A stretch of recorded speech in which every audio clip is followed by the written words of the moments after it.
Hey everybody, how you doing? I'm Pavs, a writing VTuber and an artist, and today we are going to be working on the an art fight attack for art fight. I guess I should say an art fight painting for art fight. I feel like there's no non-redundant way to talk about this, but that's how it goes. All right, so the one we'll be working on today is for a character called Freddi, which was made by my friend Bunny. They are they make such charming designs. Honestly, it's always such a delight to look at what they work on. So yeah, these are a couple of the references from the art fight page. So I was thinking of using this dog meme. I don't know if y'all remember how popular this one was a little while back. I really like it, honestly. I just look at it. It's such a charming little dog. How did they get it to pose like that, though? That that's a more pressing question to me. Is like, how did the dog just like? I understand the placement of all the dog's limbs. I think I don't know. I've never been able to tell if this back part is the tail or not. It's quite a mystery. Like, I just don't understand how the dog would make that shape on its own. But yeah, I was hoping to make a drawing based on this dog, but with the frog instead, with Freddi. So let's start working on that right away.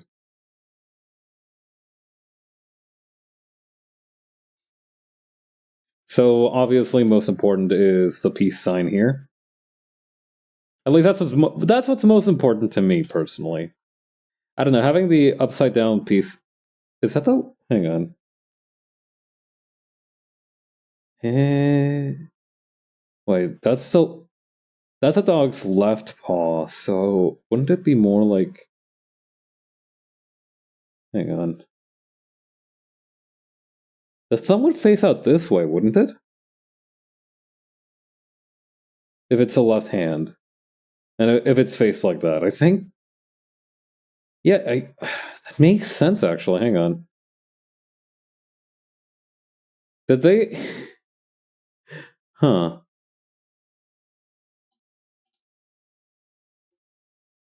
I feel like I wasn't supposed to know that. I don't think they made this with the intent of anybody looking at it that. Have you ever accidentally come across a what do you call a like a glitched area or like a boundary break in a game just naturally, not by like attempting an exploit, like you just fall out of the world and you see the Unity skybox for some reason? Has that ever happened to you? Because sometimes that's how it feels like with some pieces. Like you, or like with some pictures, you look at it and you're like, "Wow, this looks so good." But then it's like you look at it more closely because you like it, you like the picture a lot, and then you go to draw it or use it as a basis, and then you're like, "Wait a minute, this has some stuff wrong with it." I don't know. This doesn't feel like the first time this has happened. Also, I don't think Freddy has spiked webbed. Like it looks like their feet are more. Hang on, yeah, it looks like Freddy's feet are more like rounded. Of course, maybe I should try to kind of flex my own interpretation. But then again, maybe we can do a little bit of both.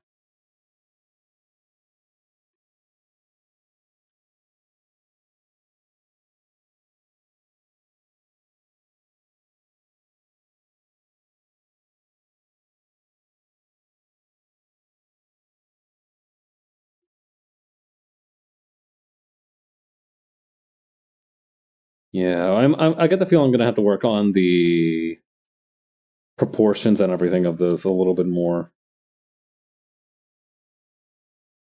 before we move on to the line art stage.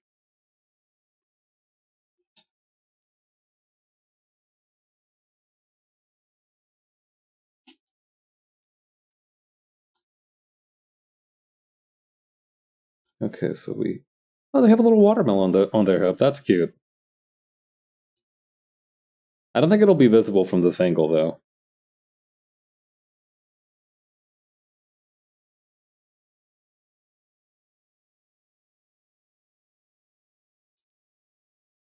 Hmm.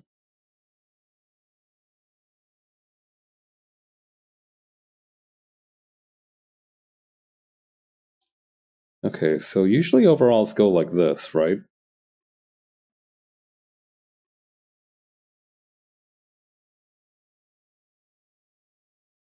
Actually, come to think of it, I actually own a pair of overalls, but I haven't been able to find them recently. I don't think I threw them away, but I don't know where they could be hiding. They're not exactly a small item of clothing.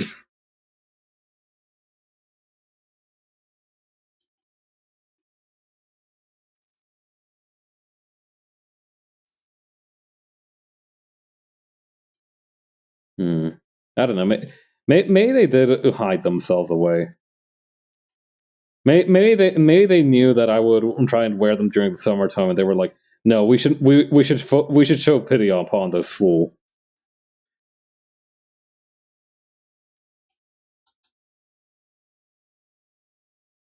I like the poodle haircuts where you can't tell where their ears are because their head is so fluffy. Real good stuff.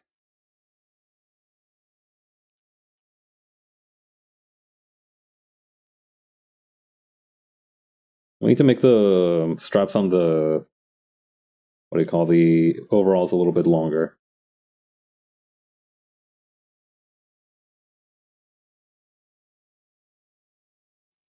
I don't know if I should keep this as a chibi style thing too, or try to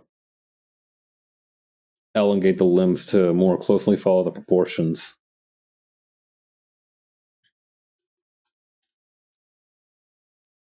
I've never understood why some. Well, no, actually, I can't. I can understand it. I never really took the time to think about it because it's not my main form of work. But I've always wondered why chibi art is always priced. Generally, if you look at a commission sheet for an artist, you'll see that the prices for like chibi art or like super deformed art is usually cheaper than for their regular size art. And I always thought that was a little odd, but I kind of understand to some extent why that's the case. It's because like you're allowed a level of abstraction that you're not normally permitted, right? Like usually, right, if you're drawing like a chibi full body, you're just drawing the chibi with like in very neutral light, maybe with like a weird pose or two, maximum, right? That's like at the absolute most. But if it would be an ordinary non super deformed full size drawing, then in that case it's actually more, you have to take into account more lighting stuff, more stuff like that. So maybe because it's like less technically complicated in a lot of regards, maybe that's why chibis are priced lower. But I never really understood that. I like the same amount of work. Actually, more work for me goes into making chibi art or super deformed art because it is not my regular wheelhouse. Like if it was like normal art and I just wanted to bang it out, I could just I could just like retrieve one of the poses that I have from my library and use that as a basis. But if it's chibi, it's a little bit more difficult.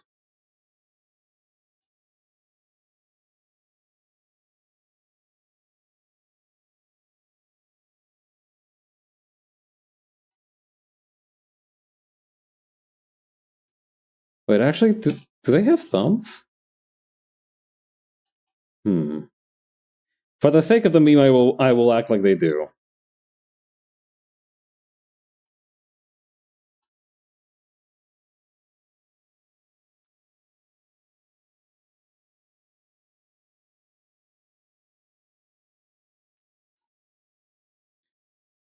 Scientists baffled. Local creature grows additional opposable thumb because artists couldn't be bothered figuring out how to draw the hands properly. That would be really funny if like all of a sudden you saw Imagine like if you were like at the dog park for a little while, and you saw a dog that just picked up a tennis ball or something that was chasing around with like a fully detailed human hand, but then all of a sudden the hand vanishes and immediately a paw gets hastily scribbled into its place with like with like a cartoon like thwack noise. I'm pretty sure this is what the Matrix is about.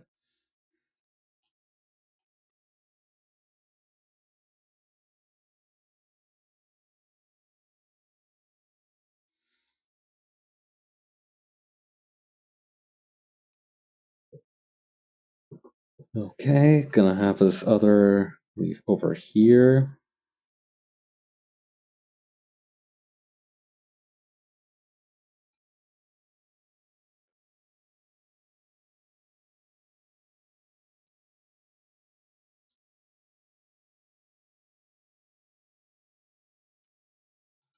Hmm.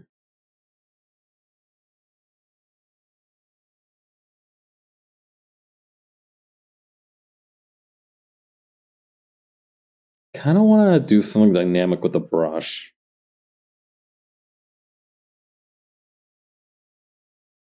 Also, it might be a good idea to have a couple of paint cans rolling around here.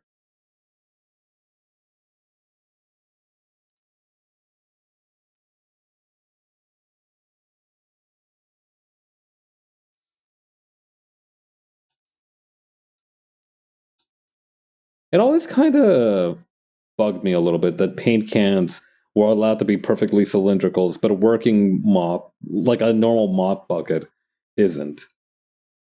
It's a small gripe, and I understand the reason behind it, right? Like a mop bucket, for example, like a bucket you would use for housework. It benefits from having that curvature because you're going to have to do a little bit of pouring. You have more control that way. You are going to need to like dangle the mop into it, dangle the mop out of it. It helps to have that curvature to it because then you can fit in the mop and then tighten it down as the cylinder narrows. I fundamentally understand those things. But then you tell me that one is exclusively. I mean, I mean, what? I've never really worked with paint that comes from buckets. If I'm being honest, There was one time I helped my dad knock down a wall to fit in a TV stand, which was a lot of fun. Fun fact: at that actually, I'm not going to tell that story, but I that was the one time I've worked with paint from a bucket, and I guess it's fine. I wouldn't really write home about it. Well, I also wouldn't need to write home about it because it happened at my home. So yeah, little tough to figure out the idioms there, but we'll get there.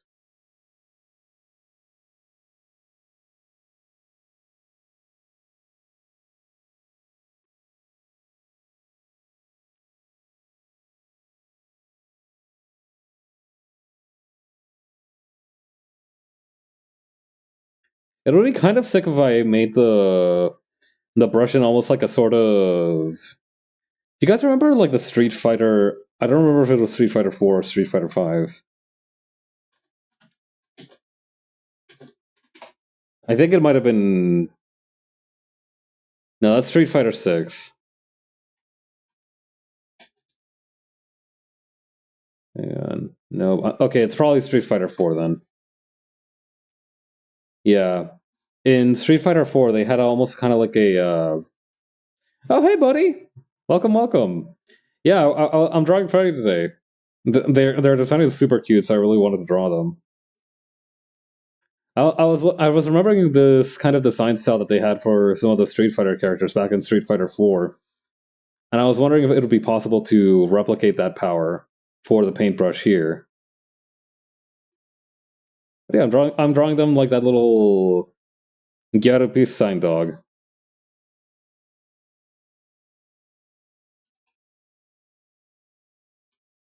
But yeah, how you doing? How's your day been?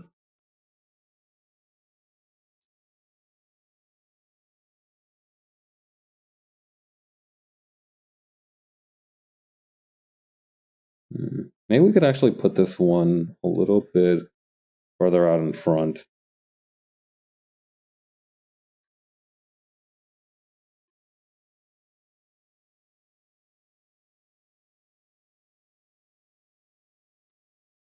Okay. Shrink this down.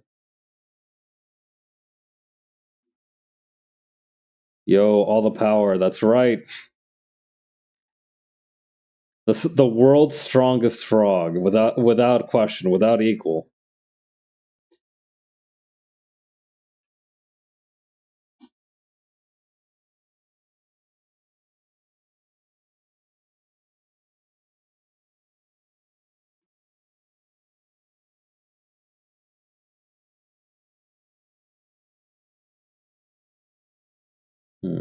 Or maybe it'd be better to hang on.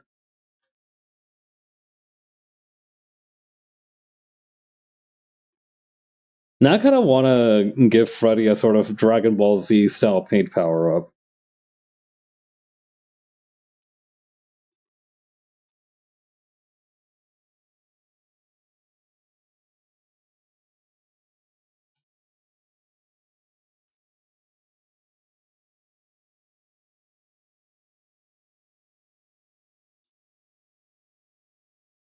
Oh wait, actually, I wanted to draw a little bit of paint droplets here, but maybe this can be the kind of end of the trail for this one here. Bro, you're drawing a GameCube 3D platformer protagonist. Actually, yeah, that would be a perfect fit for Freddi. Because I think Freddi's whole thing is that they go around in the world. Hang on, and I got Bunny's art fight page for Freddi here. A little frog who carries a giant paintbrush to paint the world with color. That totally fits like a GameCube era platformer premise.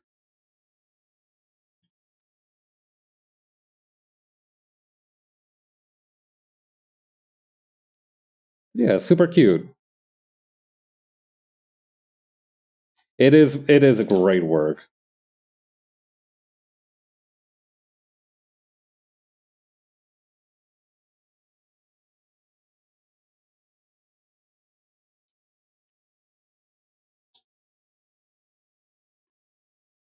Okay. Then the last part here. All right. And then I think we can just. I feel like it could benefit from having a slightly different angle here. All right. So let's flip the canvas. Let's actually turn down the brightness on this so we can see it a little bit more clearly, what it's going to be like in the line art. We're going to flip the canvas. Little bit unbalanced back here. We could use a little bit more of a something back here.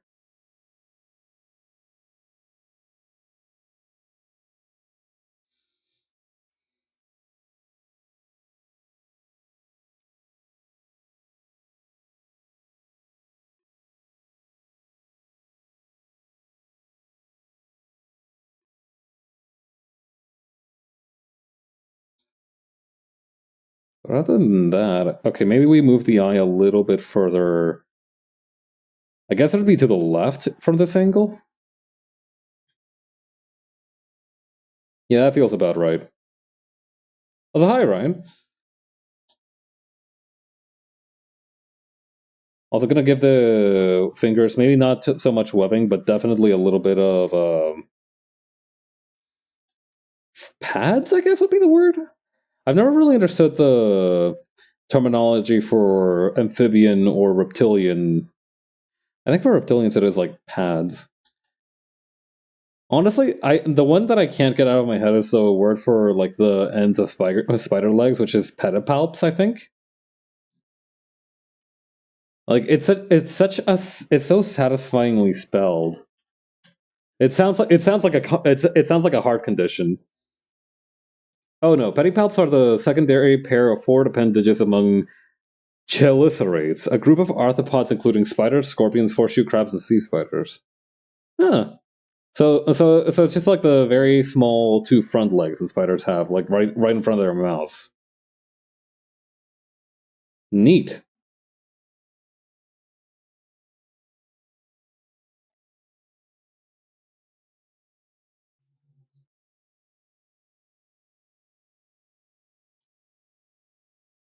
Oh, this is the wrong layer. Okay, let's also bring down the brush size to maybe 15.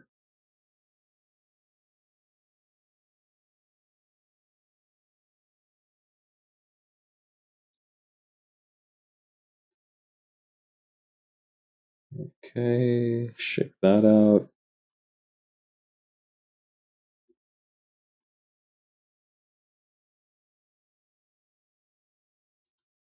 I guess it would be kind of like this since the fingers are so tightly put together.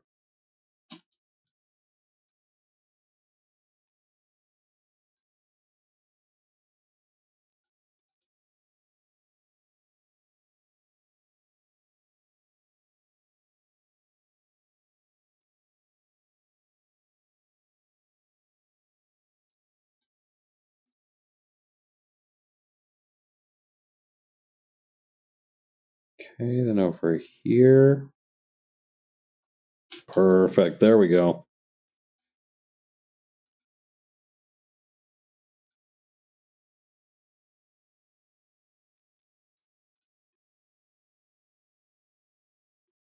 Try that again, there we go.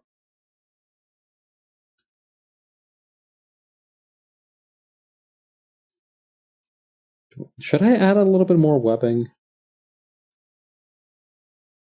This reminds me a little bit of those. Have you guys ever seen those like quote unquote unbreakable phone cases? They're not even really phone cases. Hang on, like let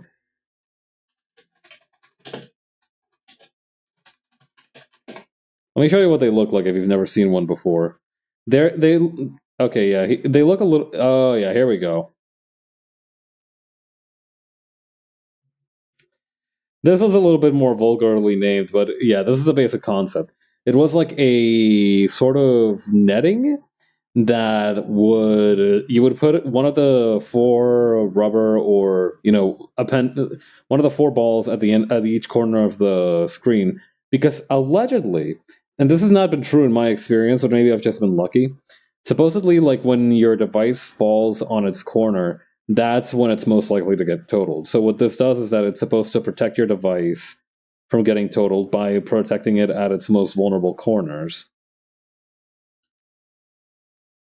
I had one of those phone cases as a kid, or I was gifted one, but I never ended up using it. I feel like we don't see that many fun phone cases nowadays. I feel like the maybe mid 2010, no, even earlier probably, like the late 20 the late aughties was like the maximum style for phone cases. Like at that point, every phone model was more or less the same size. They didn't put out a new iPhone every other year, so it was like a consistent size as well. So you would get a lot of people who just manufactured random phone cases for whatever reason. You can't really do that these days, or you don't really get that as much.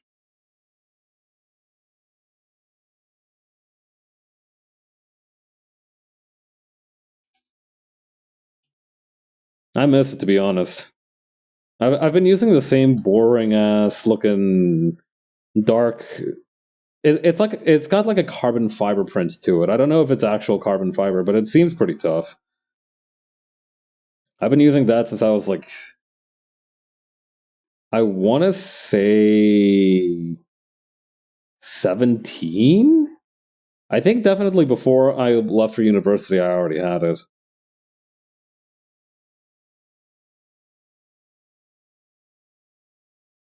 But yeah, I haven't switched phone cases for a long, long time. And I probably can't switch phone cases now, even if I wanted to, because I don't think they make phone cases for my phone anymore. I have this very old Apple phone that's from I think it's a 6S. So it is by now extremely depreciated.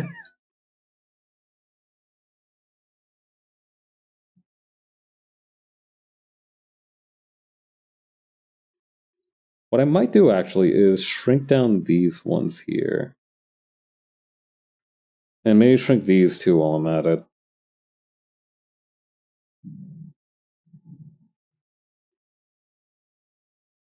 I don't know. Maybe I should leave the hand for later.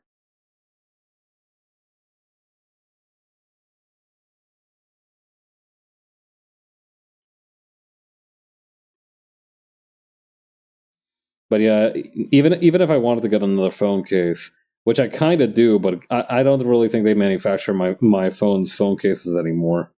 Or if they do, it'll probably be like some very random shit. I'll have to. You know how like on Amazon you can get tapestries of Gibby from iCarly shirtless. It'll have to be something like that.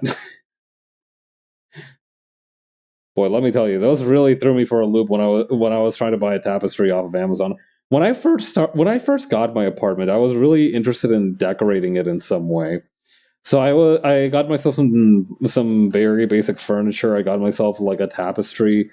It ended up being like this very neon colored Mount Fuji meets Great Wave of Kanagawa type thing. I think I still no, I don't have it there. I used to have it on the shelf where I have my internet router. But yeah, no, it's tucked away somewhere else now.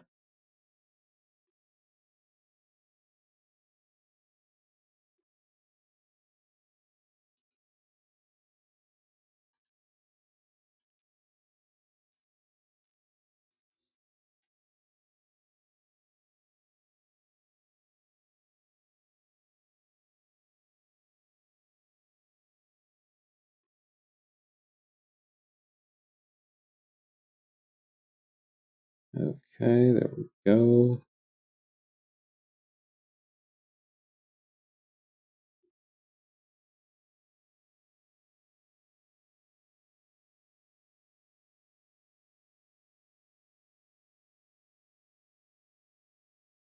Okay, let's try this. Bring this up a little bit and then this down. I think what's going to matter the most is how it looks once we get out of this angle.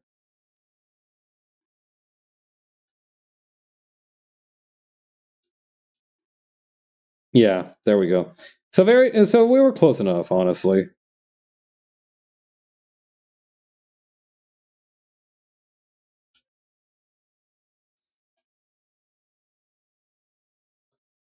Yeah, I think making the hand a little bigger, and there we go.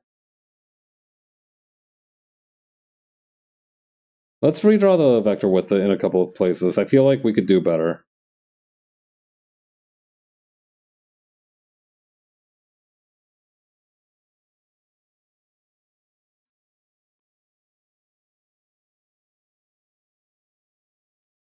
What's up, my guy? Hey, Preston, how you doing? We're drawing one of my friend's OCs for Art Fight.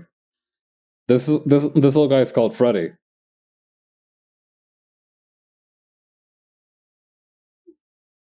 How are you doing? What have you been getting up to? Oops, didn't mean to make that second circle. Ah, the frog. That's right. La ranita René. I always wondered why they translated Kermit's name as La Ranita René in Spanish. Because, like, that's not his name. I've been yearning for a drill pile bunker as usual. I understand. I can relate to that. I can understand that feeling. Yeah, when things are, I've mentioned this before. When things aren't going particularly well for me, or when I'm kind of like at a low point, I can almost kind of detect it and recognize it by how much I yearn to own a sword. Like if I'm just like sitting in at my desk during work, and I start thinking I kind of want to get a sword. I That's when I know like I gotta like intervene somehow. That's when you gotta step in. Like I recognize that there's nothing wrong with having things that bring you joy in your life, but at the same time, I feel like if I become a guy who owns a sword, I feel like I'm never going to become anything else in my life. Like I feel like that's going to pretty solidly define me as a human being for the rest of my days. So for the time being, I gotta resist. I gotta show restraint.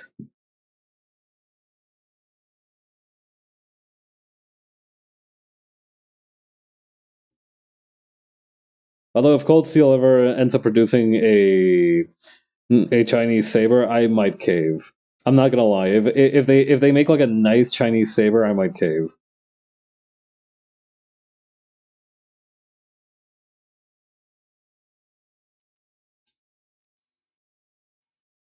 Let's see.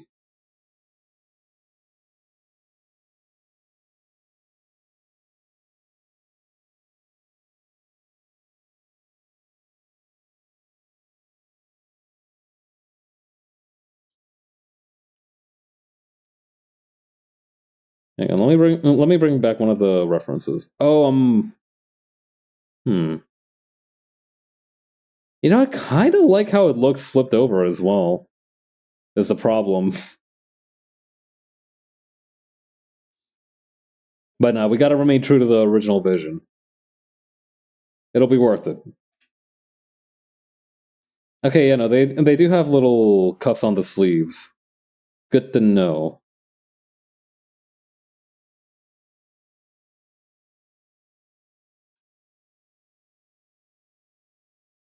Most guys around our age tend to buy too expensive cars and get really obsessed with the military when they feel those things. So I'd say a sword is pretty good compared to that. Yeah, but I'm probably gonna use it for stupid things. Is the problem. Like I already use most of my possessions for madcap schemes. So I feel like having like an actual weapon around is gonna just enable those things, but even worse. Like I'll hear somebody like, "Oh man, we got this tasty watermelon here, but we don't have we forgot to bring like a knife or something to cut it up." And I'll be like, "I have a suggestion." I will say, getting into becoming a sword guy is probably, I don't know. Becoming a car guy is really expensive. I don't know how people become car guys in this economy, which might explain why the kind of like the traditionally masculine pastime of being able to service cars is kind of quickly falling out of favor. I feel like if we had like the economy to enable dudes to work on cars, we wouldn't have nearly as many dudes on Reddit. I don't know. I feel like we would have fewer dudes on Twitter who follow Liver King. Become a car guy by buying Gran Turismo. Old man Pav's charging the kids off his lawn with a dowel, screaming, and I'm gonna need to Google Translate that one.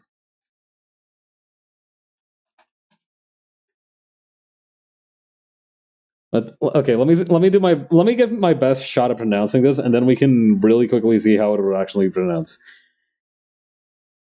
Geize de Heizemann. All right, and how would it actually be pronounced?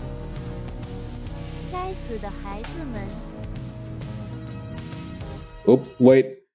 I forgot. I forgot my VLC player goes through desktop. My bad. All right, let's try that again. 该死的孩子们. Geize de Heizemann. Spot on, actually. Nice. Still got it. Which translates to "Damn kids! Damn kids! Get off my lawn! Oh, back in my day, young brats like you would be sent off to a martial academy to learn from a valuable old master, and eventually avenge that master after he dies in a mysterious battle. But no, now you've got your damn iPads and your stupid ass Roblox and Fortnite. Oh, I can't stand to see it.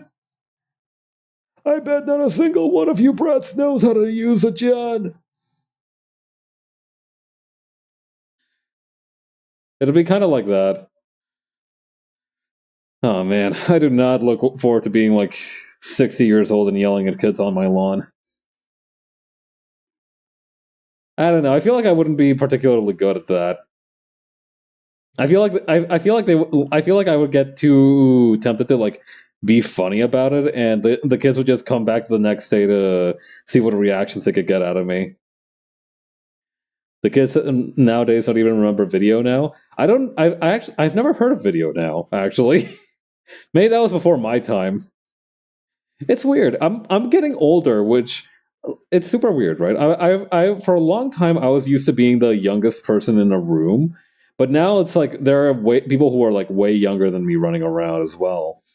So I'll be like, those kids probably don't even remember watching Naruto in 3-parter episodes on YouTube. But then somebody will hit me like, hey, you remember fucking Blockbuster and the little loyalty cards they've got? And I'll be like, what? No.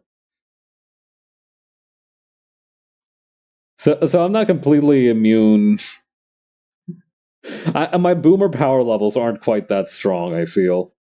They could stand to be strengthened. Chad, he doesn't even know video now. He doesn't. It's shameful. I've embarrassed my entire ninja clan by doing this. Hang on, let me Google something real quick. Portable video player, produced by Hasbro, and hang on. The HOA representatives come to find me for having too tall grass, and I do yaijutsu that cuts the grass in the second they blink, wasting their time and making them look stupid. God, that would be quite a flex. Like everything, it's almost like a game of tag, right? Where like the HOA is like, all right. Sensors say it's over 25 centimeters. Go, go, go! And they all rush to your house. But in the moment they touch foot on like the sidewalk in front of it, you immediately unleash the judgment cut, and then the grass falls and scatters in the wind. And they're like, "God damn it, not again!" They had like the fine all written up and everything. All right, let's see here. Consider that you gave in to their demands regardless. You are simply a pawn in their game. I disagree. I feel like you're not really so much giving. They know who calls the shots in that regard. I feel like in that situation, it's almost like respecting a. You know how if you get kicked out of a restaurant, you generally don't try not to come back to that restaurant. By complying with that restaurant, you're not being a pawn of the restaurant. They know who holds all the cards. All right, let's see here now. The Video Now is a portable video player produced by Hasbro and released by their subsidiary Tiger Electronics in 2003 as part of Tiger's line of Now consumer products. They use PVDs, which stands for PIS video discs, which can store about 30 minutes, half an hour of video, the length of an average TV show with commercials. So each PVD contains only one episode, with trailers at the end to use the leftover time on most PVDs, including Nickelodeon PVDs. That's grim. The video plays at 15 frames per second. Oh my god. Wait, hang. Wait, that's actually super weird though, because like normally it's 24 frames per second, right? If it's like an ordinary animation, but then if you're, that's so much more frustrating than if you just played at 12 FPS. I don't know. Maybe if you played it at 12 FPS, it'd be too obvious that you cut down on the frame rate. A small number of movies were also released on the system, but due to the limited space on a PVD, said movies would have to be released on at least 3 discs, depending on the length of said film. Huh. Hasbro also produced editing software for creating custom Video Now color PVDs called the Video Now Media Wizard in 2005, which came with a blank PVD media. A number of unofficial solutions are available for creating the oddly formatted Video Now files, including a plugin for the popular video processing program Virtual Dub. The files can then be burnt to a CDR using standard CD burning software, and the disc cut down to the required cut. You would cut the disc. Oh. What's the craziest? Okay, what's the craziest show included on Video Now? All versions. Agent Cody Banks, America's Funniest Home Videos. That's not that crazy. Black Eyed Peas. Cat Dog, Chalk Zone. Not that crazy so far. Fear Factor is pretty interesting. Jesse McCartney. Mr. Bean, the animated series. Alright, that's a top contender. That's definitely a top contender there. They were in the trenches. Yeah.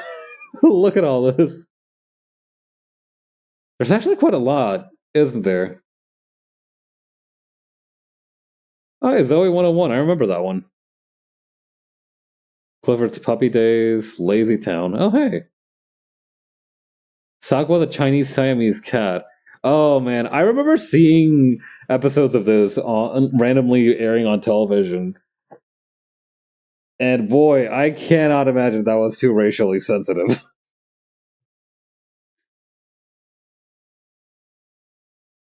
Anyway, all right, let's move on from that.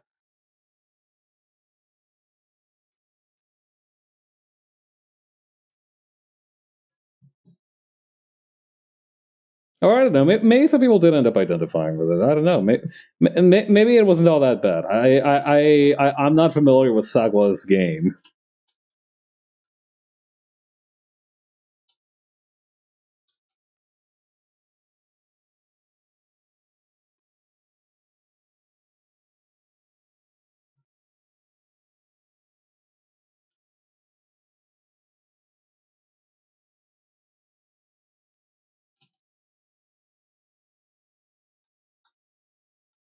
Okay, I need to flatten out the shoulder here.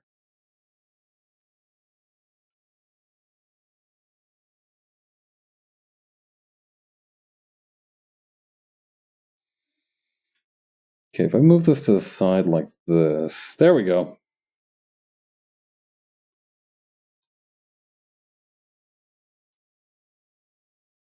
But yeah, I definitely did not remember that from my childhood. That was, I don't know, South America might have been too poor for that.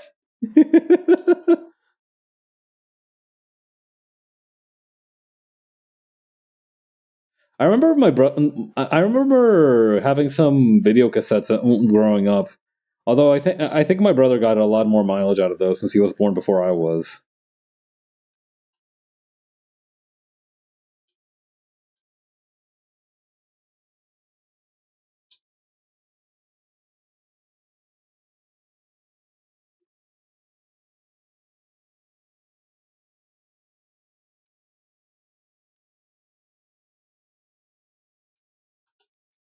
Got to make their head first.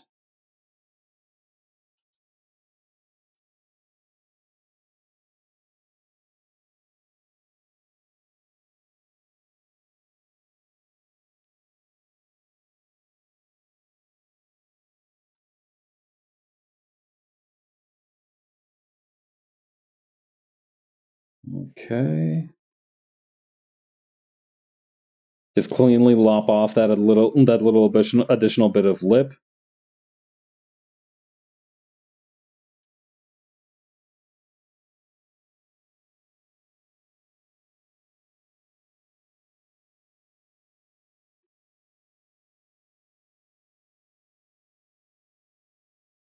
Okay.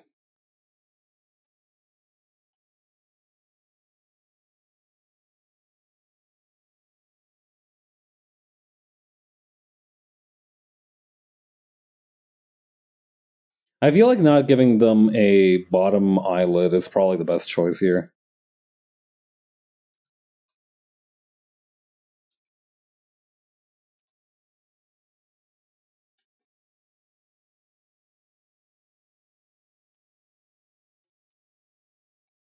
Oh, did I forget to bring over the bottom of this other eye? My bad.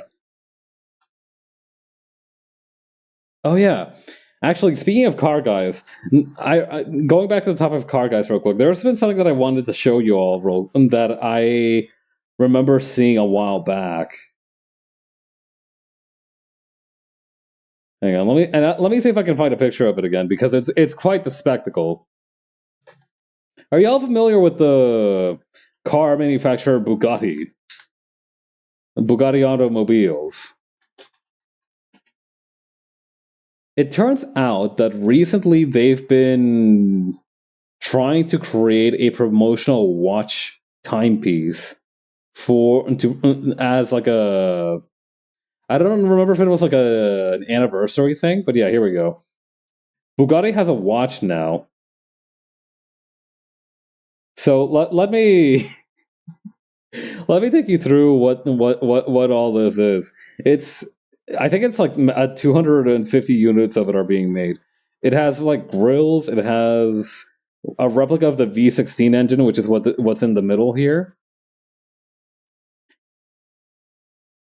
The real kicker is that this thing is worth $340,000, and it's based on a model called a Tourbillon, which itself is $4 million. Can you imagine some random schmuck being like, "Oh man, I wish I could afford a Tourbillon, but all I got is this stupid $340,000," and then Bugatti being like, "Well, good news, young man."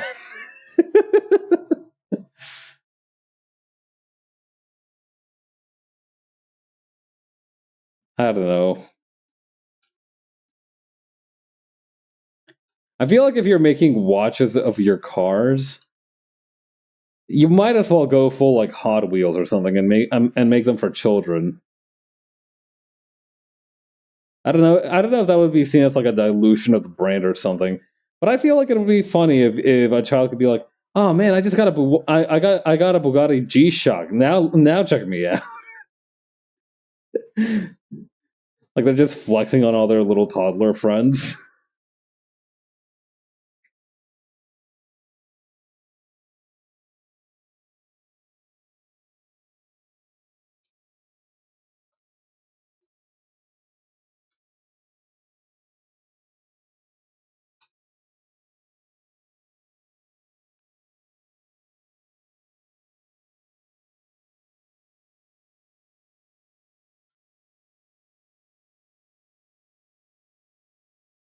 Okay, then over here, remove this, tweak that.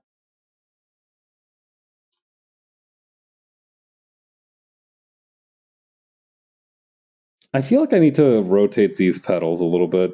It doesn't feel right that one of them is going behind the Freddy's head.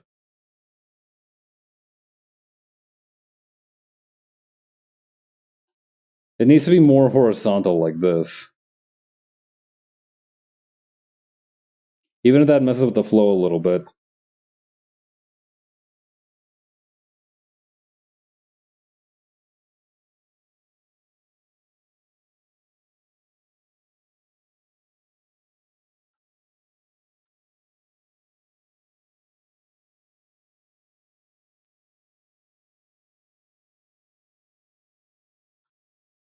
Okay.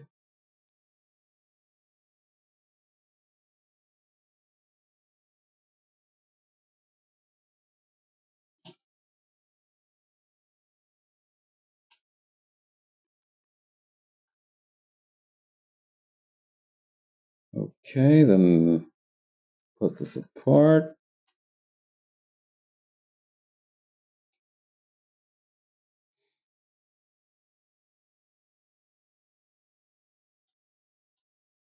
There we go.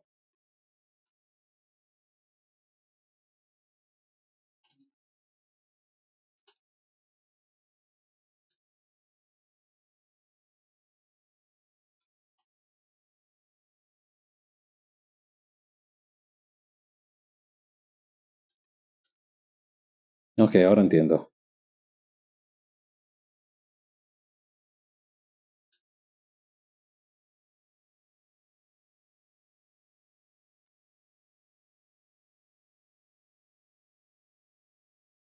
There we go. Nice little knot tie.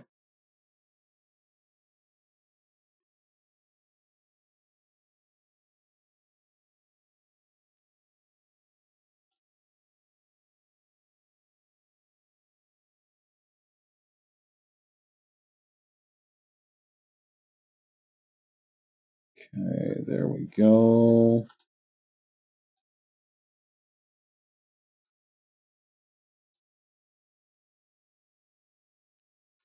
All right, let's thin out the lines here.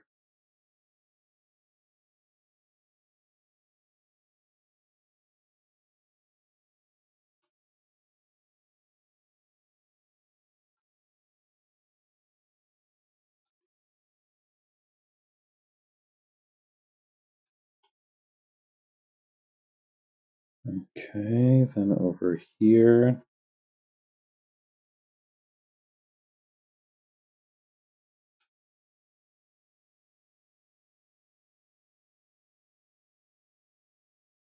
Perfect.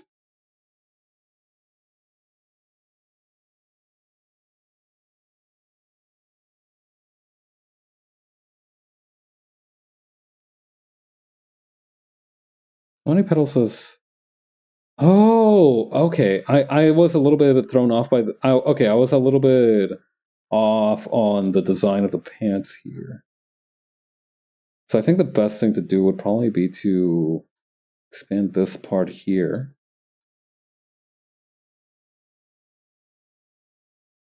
And then kind of go just hog wild on the number of petals on the flower. Or maybe it might be good to be a little bit methodical about it, but not too, not too concerned about it. But yeah, we'll do it like this. We'll do as follows. We will.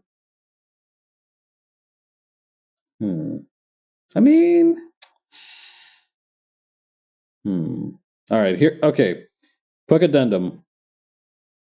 Methodical and be mindful of like the spacing of the lines and everything.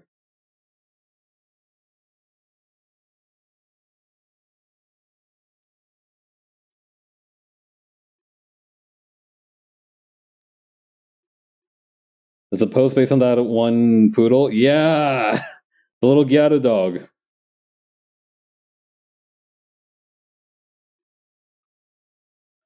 Yeah, it is based on that. I love that. I love that little poodle.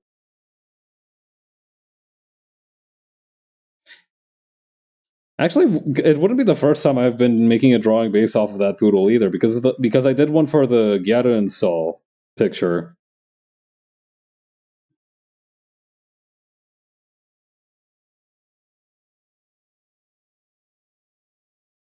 Yeah, I also made a drawing of Pav based off of that dog that time as well.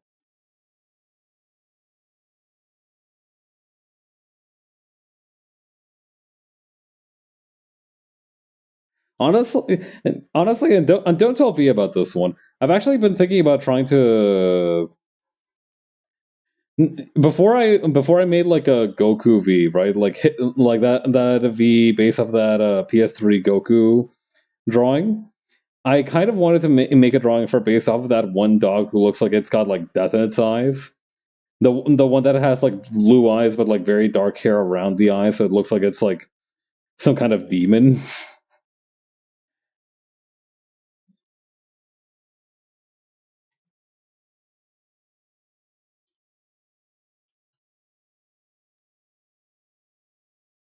I never followed through on that, mainly because the Goku V is possibly 10 times stronger,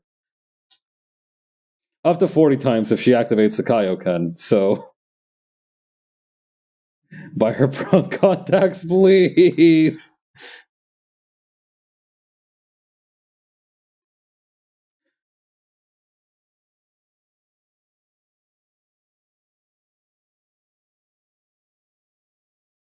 God, I will say it becomes much harder for me to be invested in characters when there's not at least one motherfucker with brown eyes running around. Like it's not tantamount, but I do appreciate it if there's at least like one character in the main cast who's got brown eyes.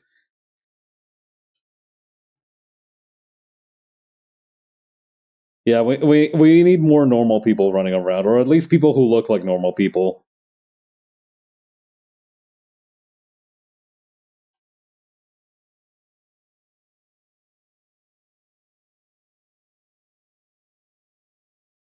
They can be weirdos if they want to be, but like we need at least a few people with black hair and brown eyes running around. Please. Please, I beg you.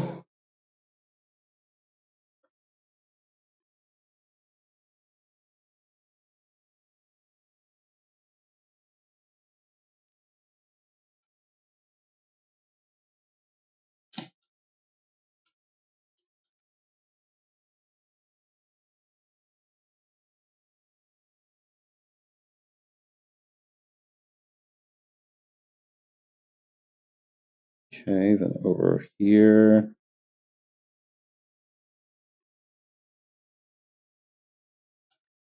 God, I don't know if it's just because it's like the new game, but I have seen it is a little bit weird seeing more and more people on my timelines and whatnot start talking about playing Zenless Zone Zero, I feel like I'm watching an entire population slowly be overcome with a new disease.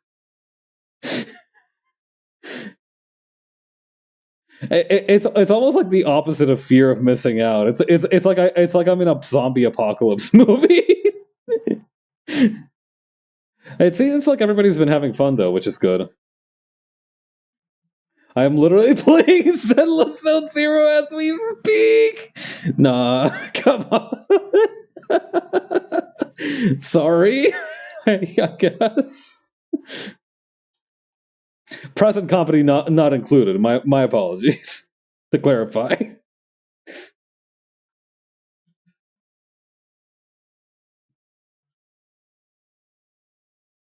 I don't know. What I'm hoping. Now we chill. That was funny as hell. All right, thank God. Good to know. Thank you for letting that one slide. Uh, but yeah, my deepest and most sincere hope for Zenless Zone Zero is that the kind of the futuristic cassette, future retro cassette futurism or something like that. The aesthetic of it rubs off on a lot more people, and we get more art like it, but not exactly like it. If that makes sense. I hope it inspires people, and I think that's the best thing it can do.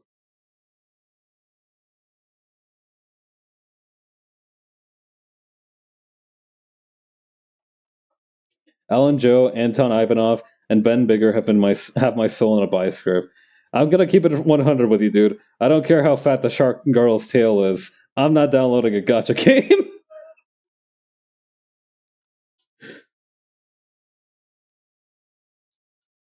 But yeah, no, I did, however, download the models off the Billy Billy website, and it's kind of cool seeing them up close.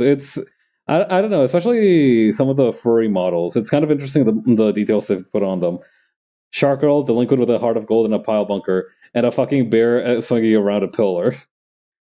Oh, the delinquent is the one with the pile bunker. I thought the bear had the pile bunker. At least that thing looked kind of like a pile bunker from the official art.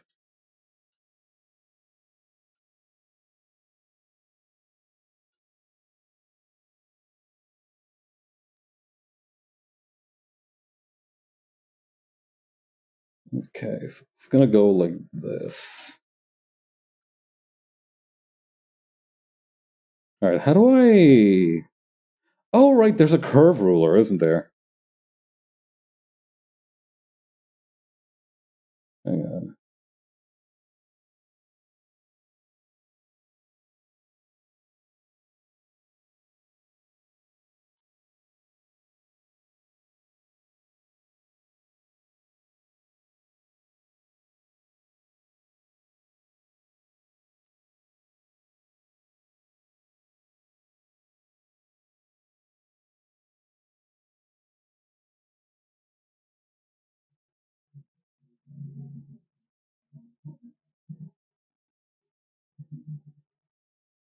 Huh. Okay, so maybe I just need to have more faith in my own lines. Is what I'm seeing from here.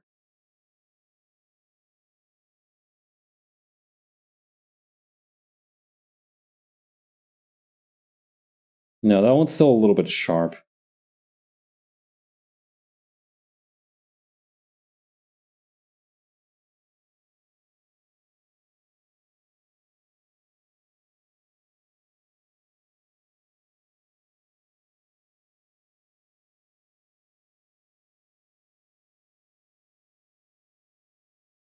Okay, just kind of keep her steady.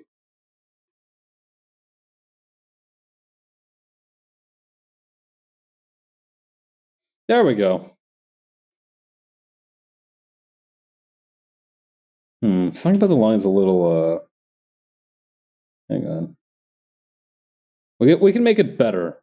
We can definitely make this a little bit stronger.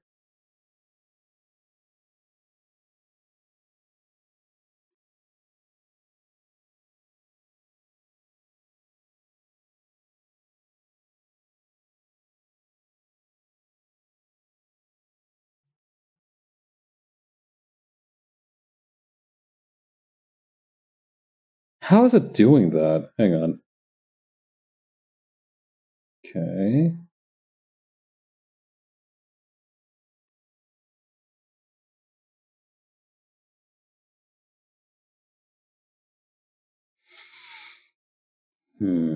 I wish it were a little bit easier to manipulate the. Hang on. Maybe it is possible. Ooh, that's a spicy meatball. All right, so maybe we bring back the ruler just a little bit, just to maybe.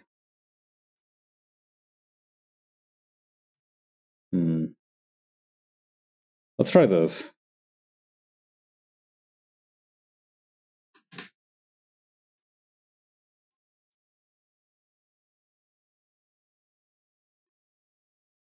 Yeah, something about this is just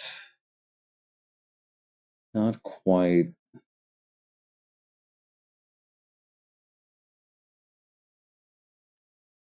It's like the inner curve that's wrong now.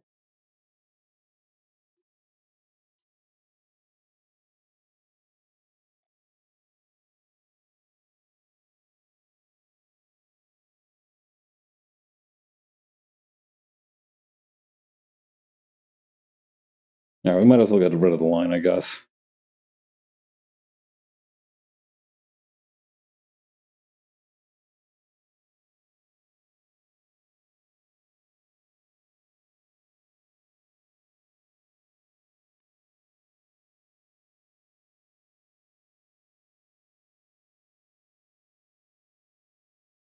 Maybe what I need to do is not rely on a ruler from the beginning.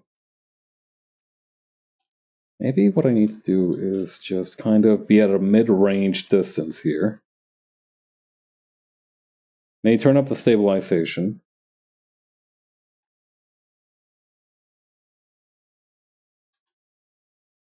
I was going to say this earlier, but my internet went out for a minute and I couldn't say anything, but I'm really weak to good character designs.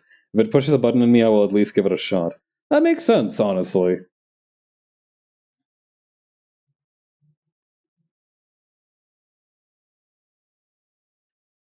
You know, I feel like if that's the case, you might as well see what it's about. And again, that's kind of what I'm hoping comes out of games like this. More than anything, is just people who want to create character designs that appeal to people. I feel like a very strong thing about gacha games, right? You know, some people are like, gacha games are all like very fan servicey and whatnot, right? I also want to have the self restraint to not dump a paycheck into these types of games. That's good. That's good as well.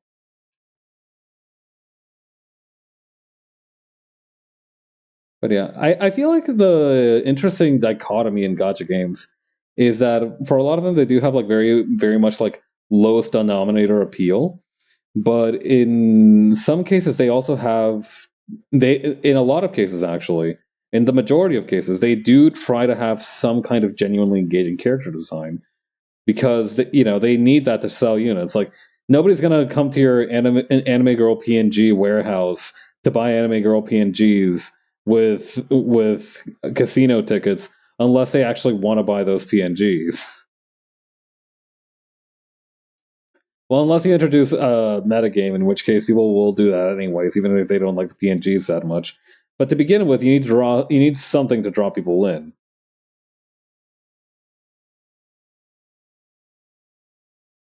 So yeah, and gacha games have like decent character design instructions in them. If you look really deep.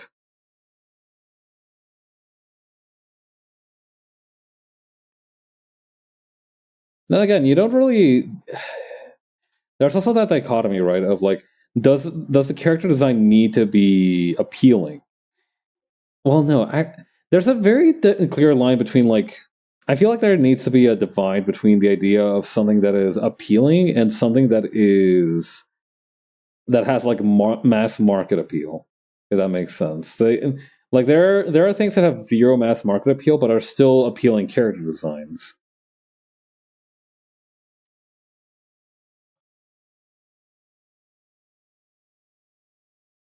or memorable character designs, or well-designed characters. I feel like that might be the best way to phrase it. And some things just have zero mass market appeal, but have really well-designed characters.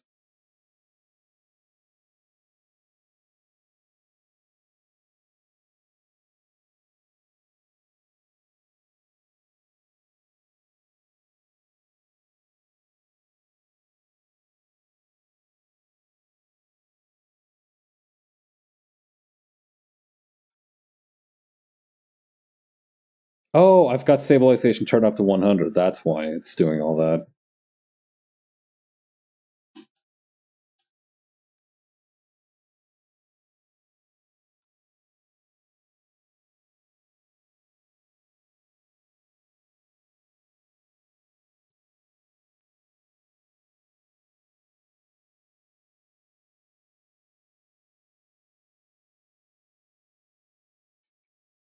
Yeah, there we go. All right, we need to bump this back up to 15 briefly, because I think that was the brush size we had before we shifted back.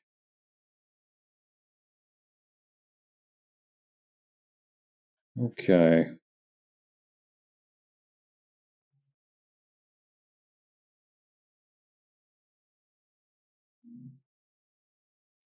This might actually be a better curve than this first one. Hang on.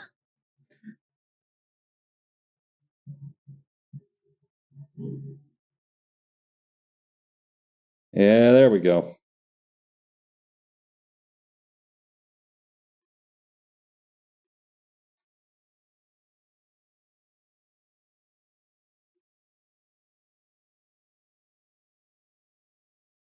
Okay, so let's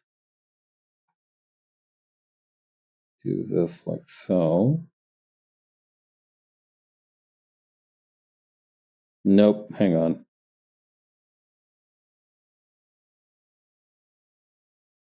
Okay, so this part we need to stretch out like this, and then if we rotate it back, that should be. I guess I guess it's also appealing if it's got like this little thin part then thick part. Then.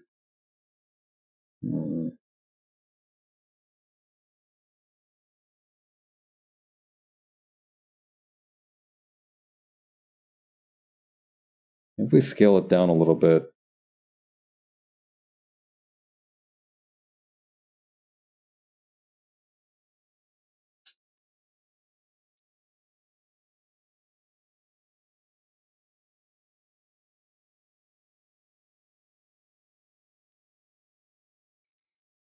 Okay.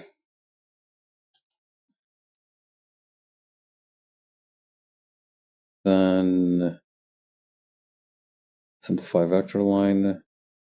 Not by that much. Okay, we need to simplify this tail end a little bit more as well.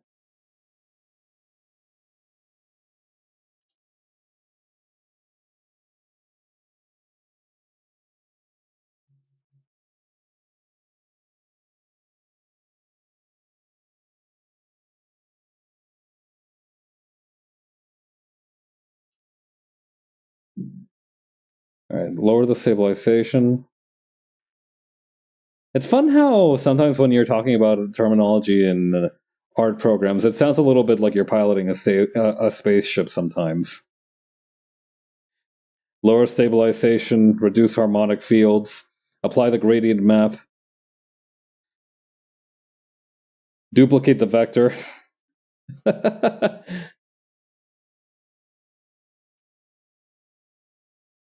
Convert to raster layer. It's you can sneak a lot in there, honestly.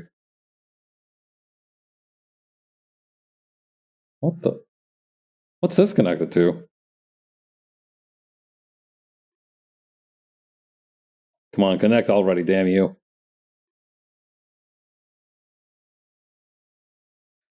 Are they how are they not connect? All right. I mean, at this point we might as well just go back a few steps.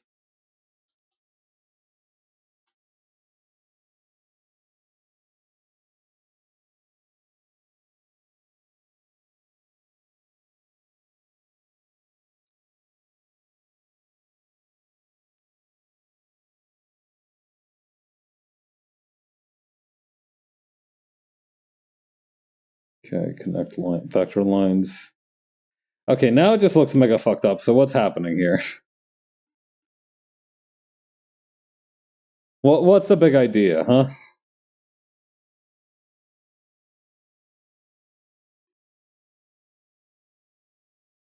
All right, here we go.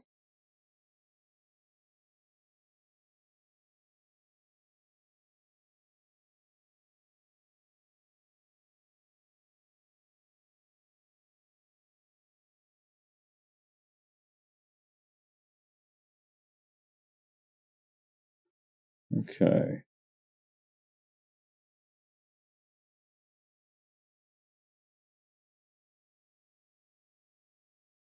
Connect vector lines.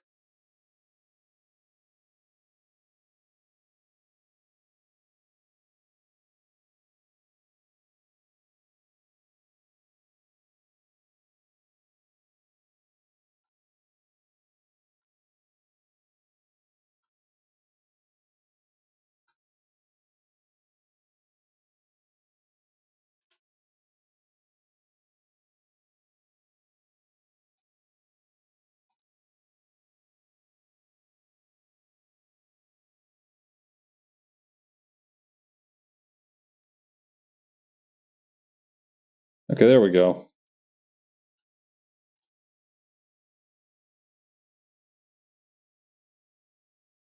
You know what's cool? If you have any kind of vaguely circular shape, you can basically turn it into a circle just by manipulating it in the vector layer. This thing wasn't a circle, but now it is. Thanks to the power of movie magic.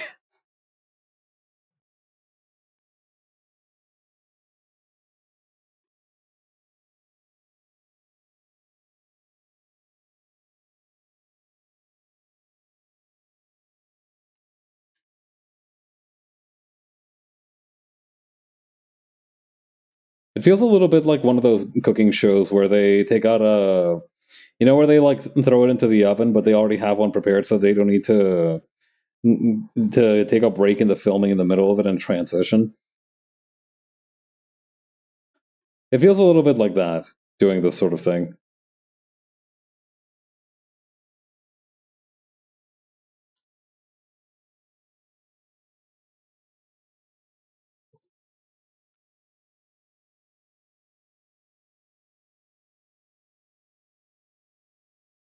All right, connect vector lines. Does that seem connected to you? I feel it feels as though something else has been done to it, something more sinister. Oh, it's because it's a corner. I see. That's why.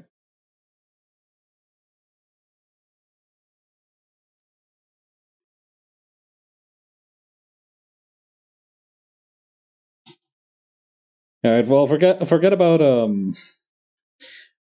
doing these other two. I'm just gonna copy and paste them, put them in a different direction. There we go.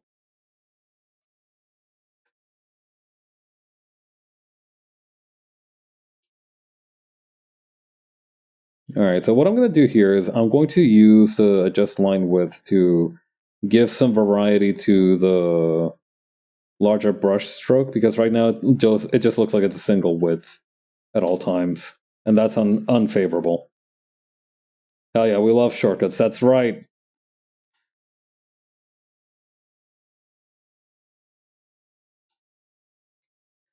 If you think about it, being an artist is kind of like being a GDQ runner every second of the day.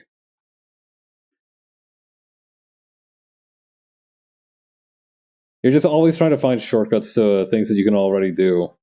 And sometimes those shortcuts are seemingly unintuitive, but they work. Sometimes a dog is there. The many parallels exist, truly.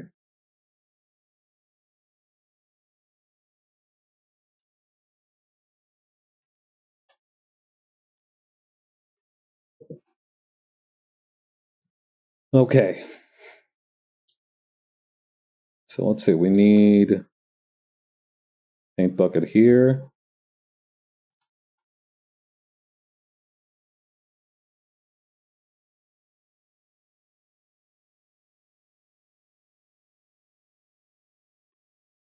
Elden Ring was made while using a lot of reused models, animation mustaches, and other such things. There's no shame in making life easier for yourself. Yeah. No, and I do understand, and like I can see why that would help save a lot of time because I've mentioned before my methodology when making a unique pose is usually to grab one of these stock poses and then rearrange it until I get the one that I want, or until it becomes closer to my idea. It's still original, but having that kind of basis there really helps. It's much harder to create something on your own than to rely on an idea or a basis that somebody else has created. Or wait, did I hang on? I might have said that the other way around. But basically, it's much easier to use a template than to try to make stuff on your own. And that's true of not just art, but in other things as well. Like in my workplace, we often the first time whenever we get like a new task, the first thing you always ask is, "Do you have an example of this? Do you have like a version of this that's been finished for another area?" And use that as a basis for what you want to do. And if they don't have that well, tough titty. But if they do have that, it helps you kind of format your thinking in a great way.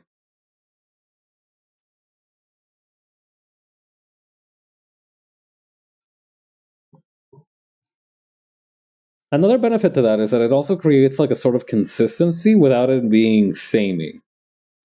Because a lot of it is based off of the same thing. It's almost like, you know how there's a lot of parallels between certain like kung fu forms and certain karate kata because they kind of like share common origins. It's the same idea. Like it all looks vaguely from the same source, but it's all slightly different. It's different enough to have its own identity. Same deal. It's like how tropes are tools. Exactly.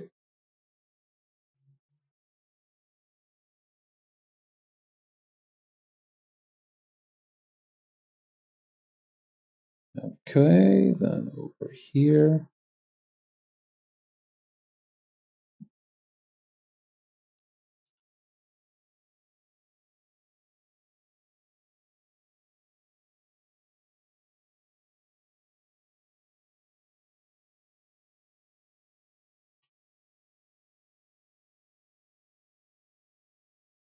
There we. Hmm.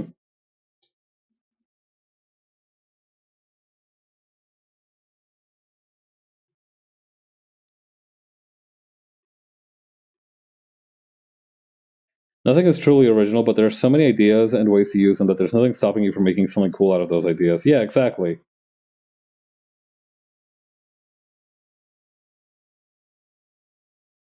Yeah, I think there's a Chinese proverb that's like, there's one kind of rice feeds 100 kinds of people. Even if everybody is exposed to the same ideas and storytelling growing up, everyone takes slightly different interpretations of it, even if it's in the same environment. People relate to it in different ways. People will adapt them in different ways, and ultimately they'll create things in different ways as well. At least ideally.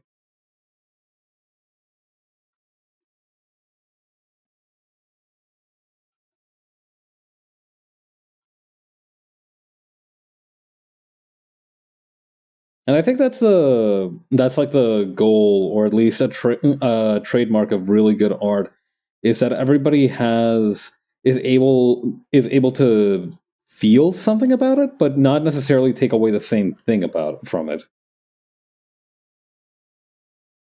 Everybody gains something different from a piece of art, and I think that's when you've kind of really peaked.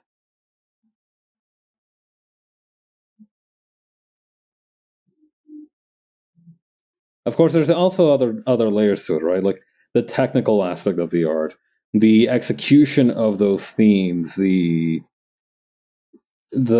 kind of like originality is the hard way to say. The kind maybe like to what extent it feels original and to what extent it feels derivative. That also varies from place to place or from thing to thing.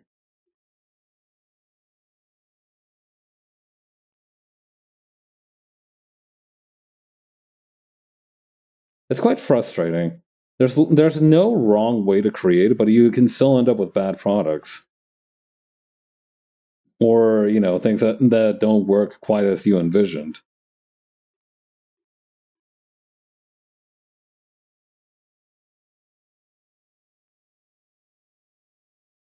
But at the same time, you're always free to try again, so why not do that?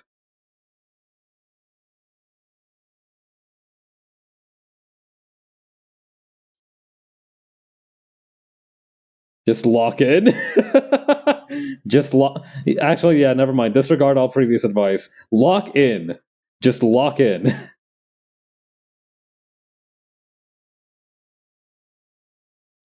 Forget that corny ass shit I said earlier. Lock in.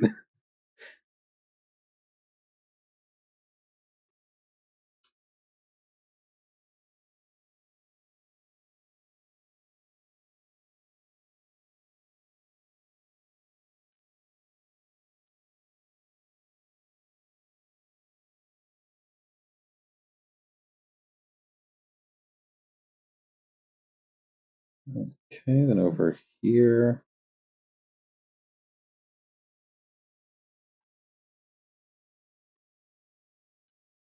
I think it'd be good if one of the clouds interrupted the streak of paint a little bit. Or rather, if the streak of paint came through one of the clouds. That might be a better way of looking at it.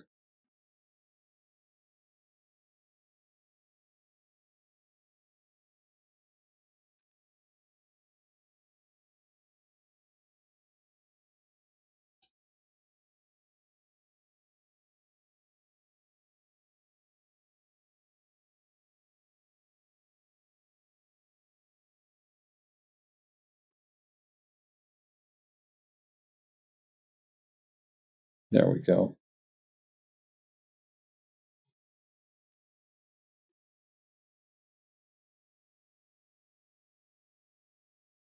There we go.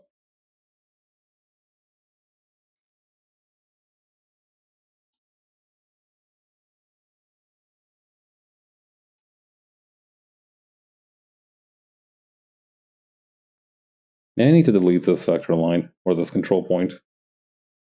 Yeah, that's much smoother.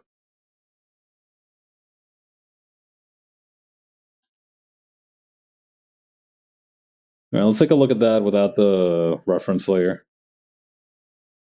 Alright, pretty good.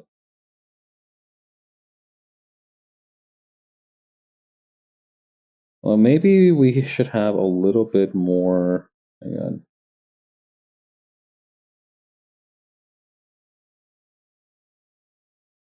Just a touch more cloud coverage here.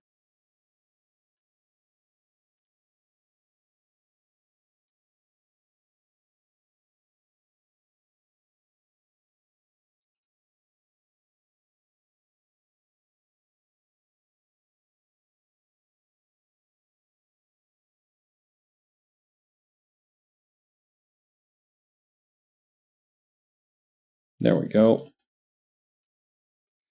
All right. Oh, my wrists. Okay. So now that we've got this together, let's go back and start coloring this little guy. Also, hang on. I feel like this top cloud needs more something at the top.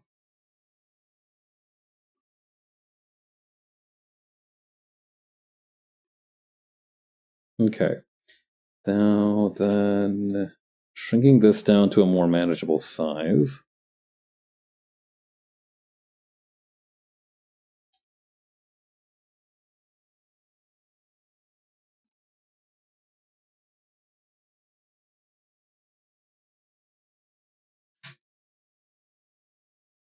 What the fucking thing spotted in the chat input? What the fuck is that? Blow it up! Destroy it! This thing is really invading everything? What is that? Bang Boo Bounce. That's a little mascot creature from Sunless Zone Zero. Huh. That's pretty cute, I guess. I like its little bandana. That being said, it is flying unauthorized in my airspace, so my surface-to-air missiles are going to have a little chat with it. My anti-brand deterrents are on their way already. Fuck my life, it's multiplying. Oh my god, this is just like when I had weevils in my apartment.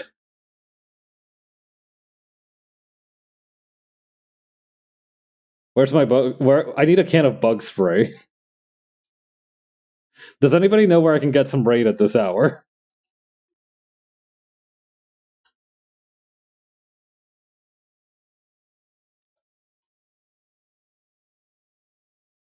Whenever I think to myself, what the hell is that? I can't stop thinking of this one Doge meme where it was like it's like a Roman Doge looking at another Doge from Hannibal's armies and seeing a war elephant for the first time in its life and being on Mars. What is that? On Mars always cracks me up a little bit.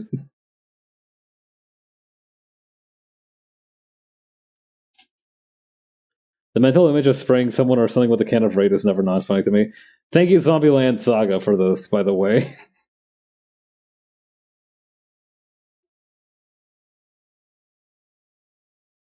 God.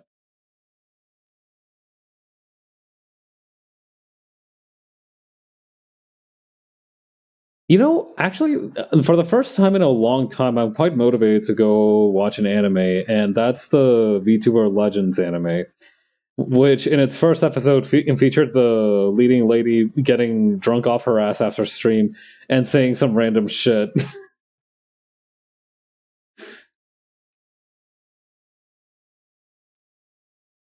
I kind of want to watch that now.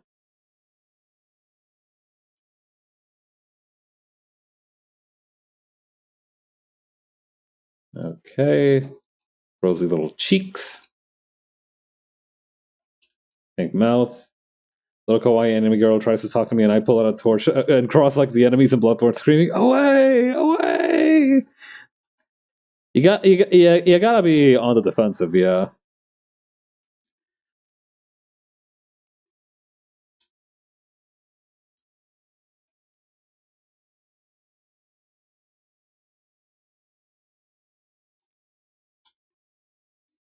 This is coming out so much cuter than I had expected. Because I tend to draw more humanoid characters most of the time, or well, no, this character is still humanoid, but like more like people most of the time. I'm always worried that I'm going to end up like making the frog character look like like a JoJo's Bizarre Adventure type dude.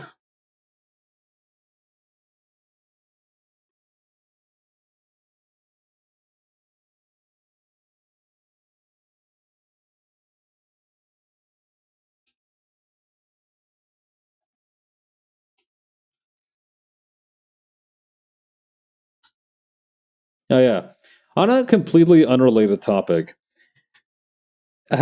Okay, so and forgive me if you're learning the news through me. By the way, I learned today that apparently at the end of 2030, the International Space Station is going to be retired. They're taking that sucker down. They're reorbiting it and sending it back to Earth, which is a huge bummer. I don't know. I always felt like the International Space Station would kind of always be up there.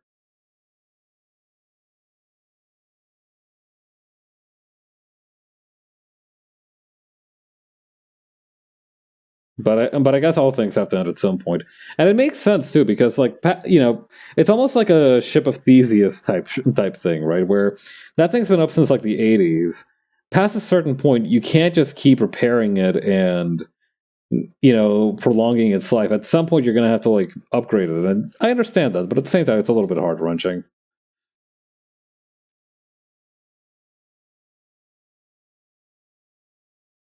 All right, let's make this paint can over here kind of the signal blue.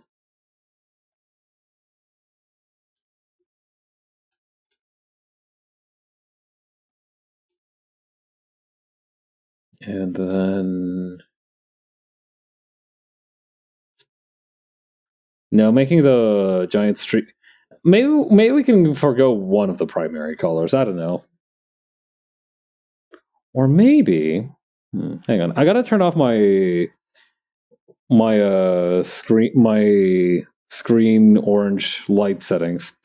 I thought you mean they were gonna gently bring it back down to Earth, but the way you said it made me think they were gonna bring that thing down like a colony drop. I mean, there's no real gentle way to reorbit something. Is the thing that thing's gonna get fast and it's gonna get angry. It's like the idea of like gentle chiropractic, right? It's kind of at odds with like the entire concept of it. Gravity is a harsh mistress. Oh yeah. Anyway, so that would be a sick time for a Gundam reference. I don't know if anybody would volunteer to get it dropped on them though.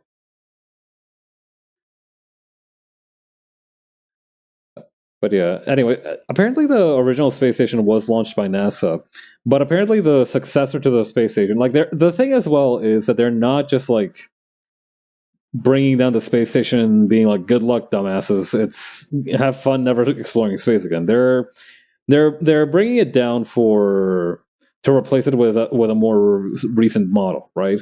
That's like the whole thing behind the reorbiting of the space station. But the thing is that although originally NASA was the one who made the International Space Station, they're going to hand the project off to a private contractor this time. And there's a couple of them who are trying to get at it. The contractor who will make the next one hasn't been decided yet. But there's a couple of people running around who want to slice of that pie.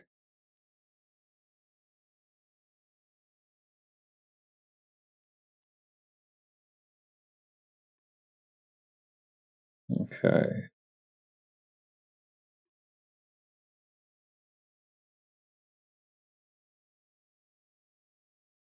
Yeah, one of my favorites so far is this group called Sierra Space, who are hoping to make and I can only describe this as the following: a giant marshmallow. So it's called let's see, the Large Integrated Flexible Environment, or LIFE. It'll be launched on a conventional rocket and then inflate once it's in space. And hang on, I have a picture of like the prototype of it. I'm not kidding about the marshmallow part. It looks like a gigantic marshmallow. All right. And let me read you the Wikipedia description.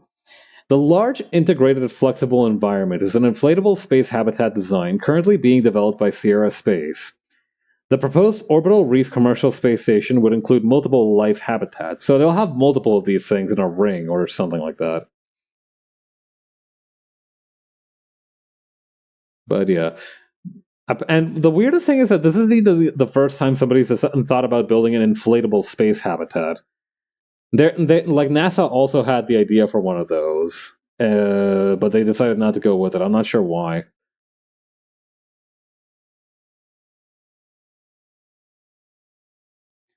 For the time being, though, Sierra does need to focus on getting people to space to begin with. Like they've done some pressure tests on the life unit, but they still haven't actually gotten anybody into space, which is going to be like the big challenge.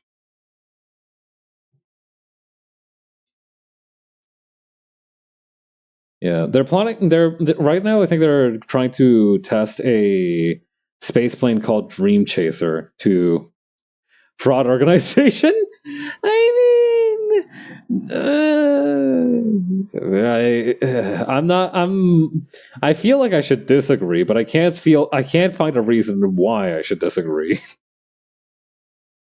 On Fraud Watch for real. Feels like sick. I feel like it's sick work for a rube like myself to say that a space station should be on Fraud Watch, but kinda, yeah. Like, you haven't.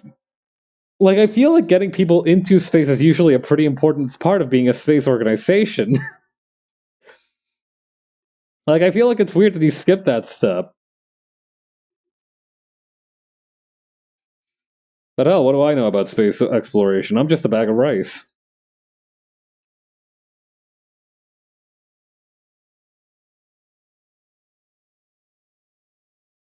Hmm.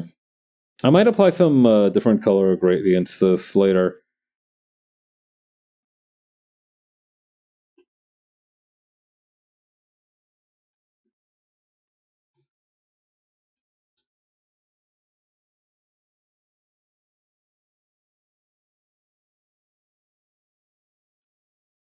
All right, let's do some real quick shading on this guy.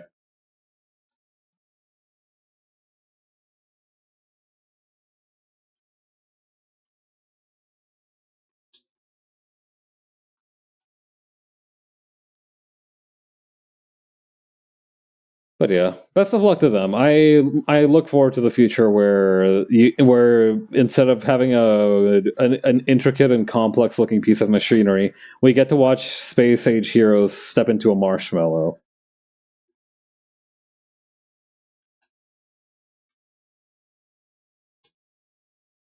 I feel like that. I feel that's the thing too. Is like sometimes you're like at odds with the idea of what like space stuff should look like.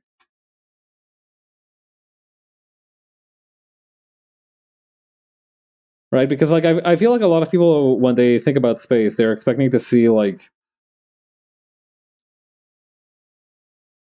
very much still like the 60s NASA stuff, right, where it's like all wires and future and retrofuturistic stuff. I feel like seeing a giant marshmallow, they'll be like, wow, that's cool looking. It's supposed to be a space station, that's supposed to be humanity's crowning achievement.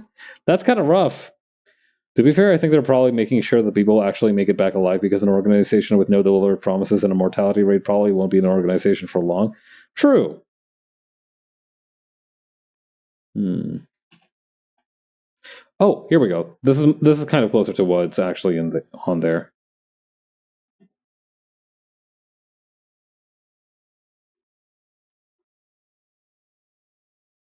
This frog is now Scottish.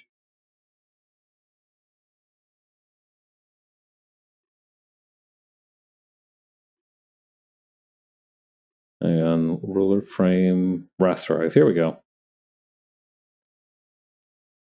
right, so what we're going to want to do next is we're going to use a liquefy tool to. Ooh. Okay, let's try that again. There we go.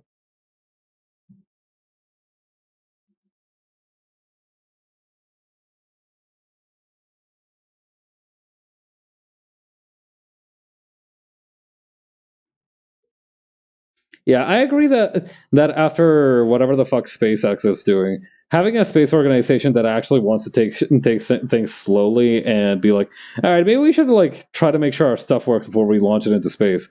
It's kind of refreshing, especially if these guys are hoping to fit in NASA's massive moon landing sized shoes.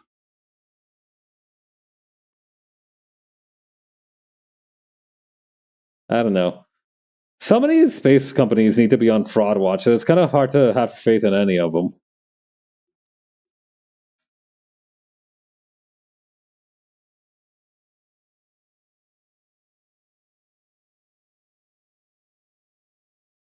Hmm.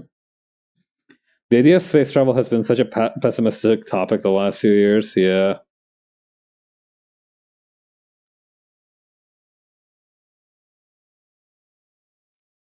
It's hard to take it seriously and it's hard to be optimistic about it. It's quite a rough time out there.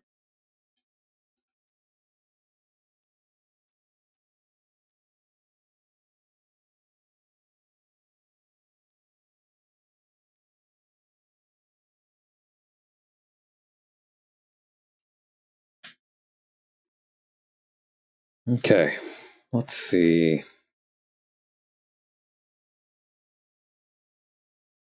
Nothing too fancy for the shading, I think. Just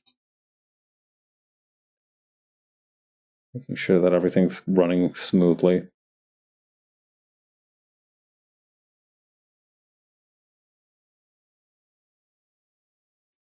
Let's be real. Mars colony was a fascinating idea. Now it's just, I bet there's going to be so many human rights violations in making and maintaining the rich people escape city. I'm kind of hoping they go to the moon. At least I feel like you can see a lot more stuff from the moon than from Mars. So I feel like it would be easier that if we eventually create some kind of like Earthborn rebellion, we will eventually be able to like light up a city block in such a specific way as to create a giant middle finger pointed at the moon. And the rich people will be like sipping on their moon daiquiris, and they'll be like, "Oh, I do say it's a lovely moon evening. My God, what is that?" You know how like at the recent Hololive Dodgers game they had like a giant drone version of Gagura throwing a baseball pitch? I'm saying that we have something like that, except that it's kind of like with a more menacing aura. Like Inugami Korone just slowly doing the throat slit with her fingers motion. That one Goku render. Yeah, the rich people are hanging out in their stupid giant space marshmallow, and they're all of a sudden it's like, hey, does anybody else hear the first sound cues to Ultra Instinct? What's up with that?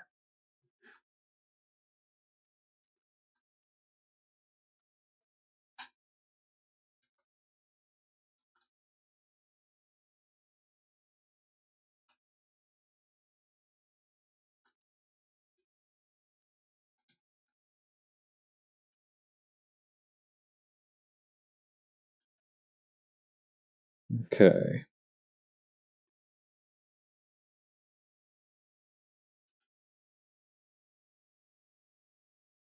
Let's see.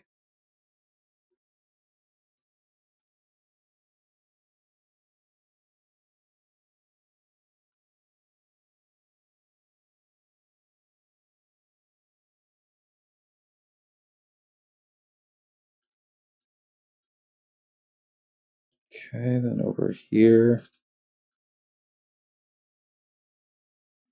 It's like the Fuomoko extreme violence image.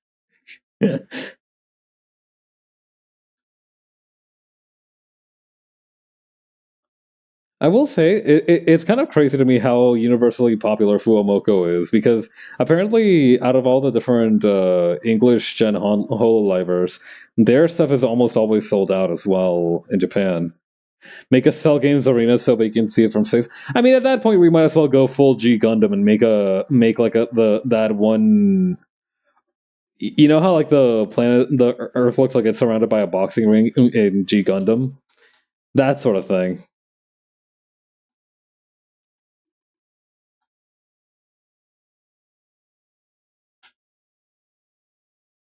Like we might as well go if we're gonna go like that, Brood. We might as well throw all subtleties to the side.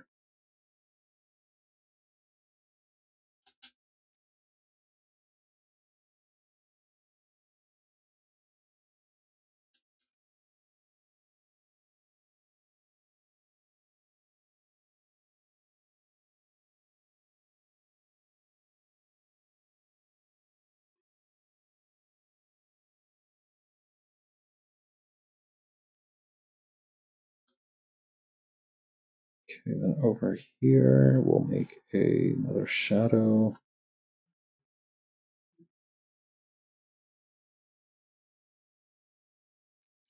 Now the tough part is going to be shading around the flower. It's not even tough. It's just annoying having to break up the shadow into the different petals.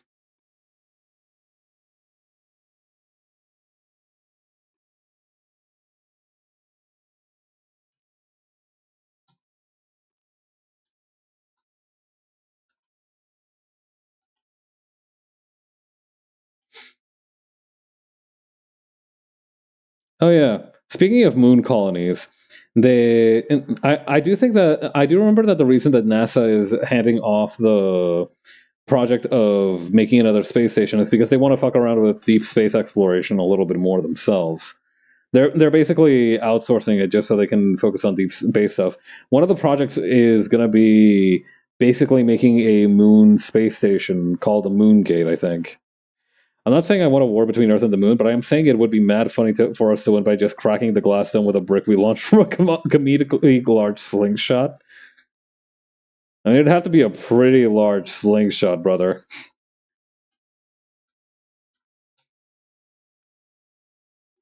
I don't know. I think we'd get. I think assuming that it's not like a colony of mega rich people, I think we'd get along pretty well with the moon colony. I feel like it'd be more fun to just hang out and chill between different planets. You know, like you're on you're like on a hilltop one night stargazing and just cracking open a cold one on a summer night. You take a look at the moon through the telescope. You see some dude in lunar print Bahama shorts, and also with a cold one. He kind of like brings it up to you in a cheers, and you're like, "Cheers, bro."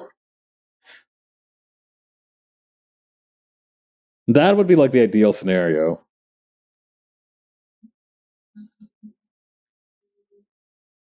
I don't want to play Strive against a motherfucker on moon Wi-Fi. Wi-Fi is okay if you're close to Earth's atmosphere.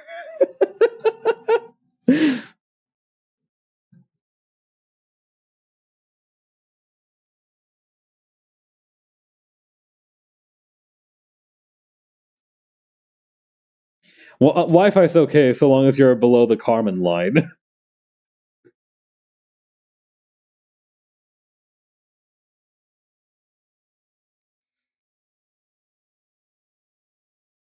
God.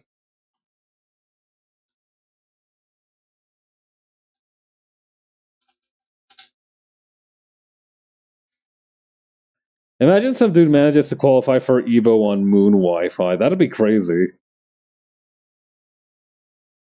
That person would have to have like some manner of deep, profound patience for, or actually no, all the people who fight him would. He would have to like run into like the gauntlet of the most patient and forgiving people on Earth.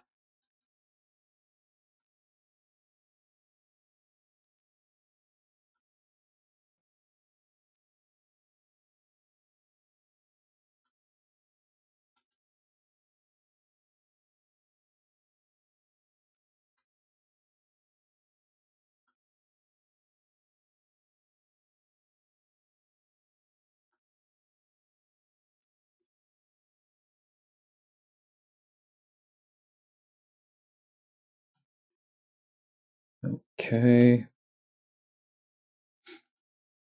If you want to make it to Evo, if you want to make it to the Arc World Tournament pools, you're gonna need to fight the three benevolent monks of Ethernet cables.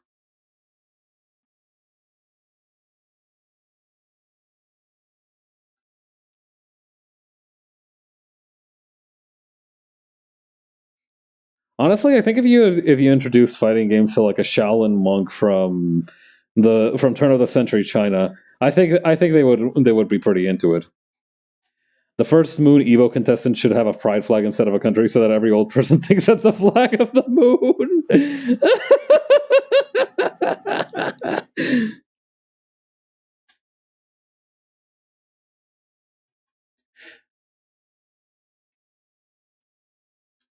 Implying that old people would think that that's like old people would be tuned into Moon Evo.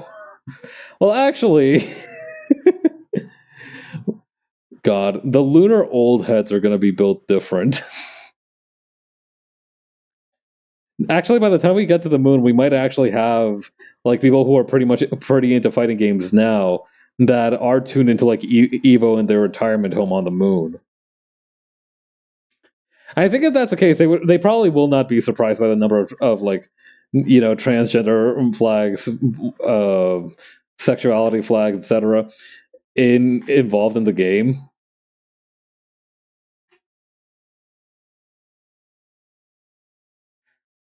Bigoted FGC players are some of the most crazy people on earth to me. Like, how are you gonna have like prejudiced views against like 80% of the community for these games? Like, come on.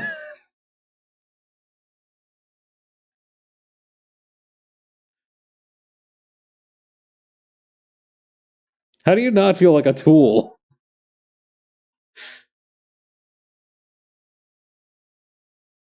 No, I think I'm gonna keep the leg wholly shaded like this.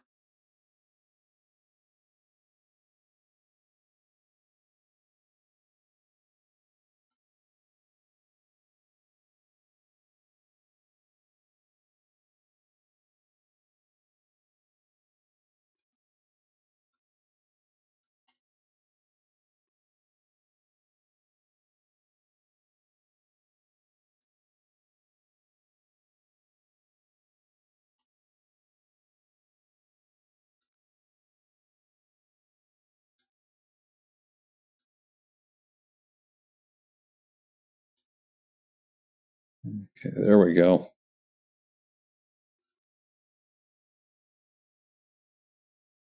I love how the pleasant grade of the pleasant shade of green that this frog is. It's a very calming color. That's like green's strong point, right? That it's supposed to be a very calming color. Come to think of it, even though it makes up about 60% of my design, I don't know too much about the color green.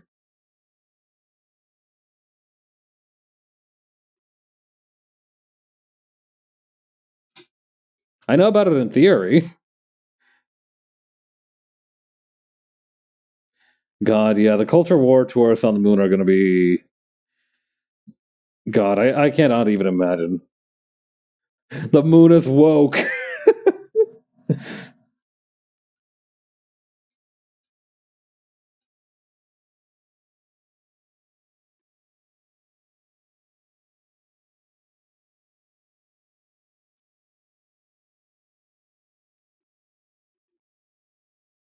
I'm pretty sure that's a plot of Fade Extra CCC.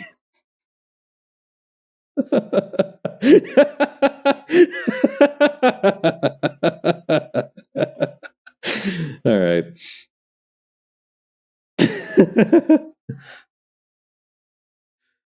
Moving on.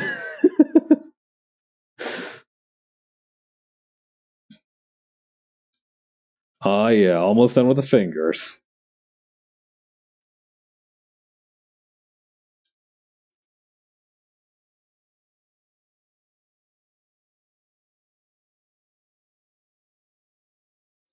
You know that one Twitter post that's like Moon's haunted?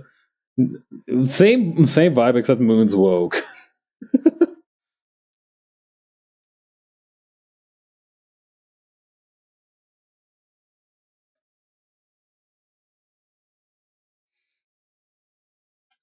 Space station like space center employee. Oh, hey, you guys are back early. What's up? And they're like, the moon's woke. What? The astronauts like grabbing a bunch of pride flags and tying it to their spacesuits. The moon's woke.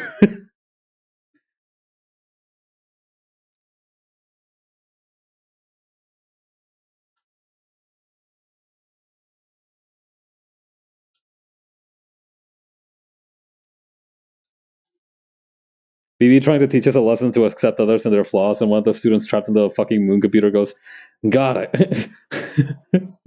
God, have you heard that they're trying to make Family Guy woke? And then gets reduced to 144p?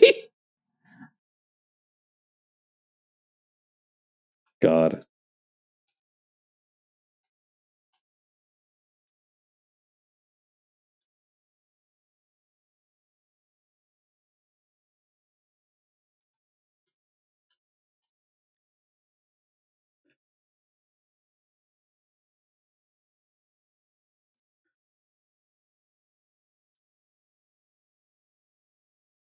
One of the students comes out as transgender, and they get a fiber internet optic cable speed for the next 3 days.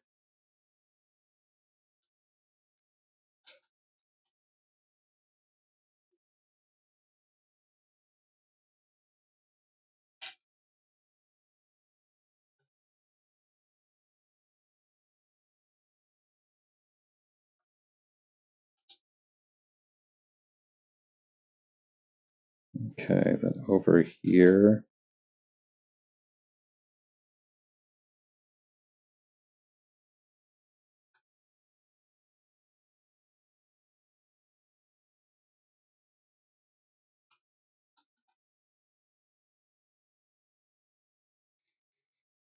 Okay.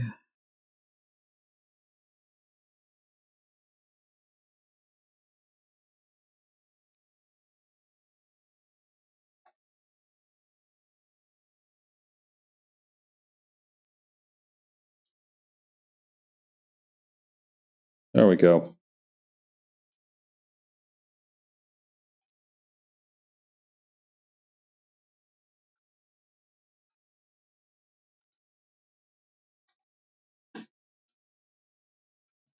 Oh yeah, actually, I should remove the part here just because the paint stroke goes over it.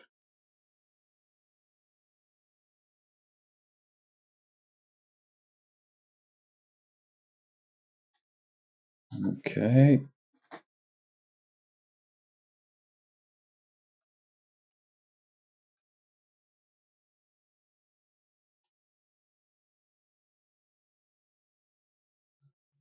Hmm.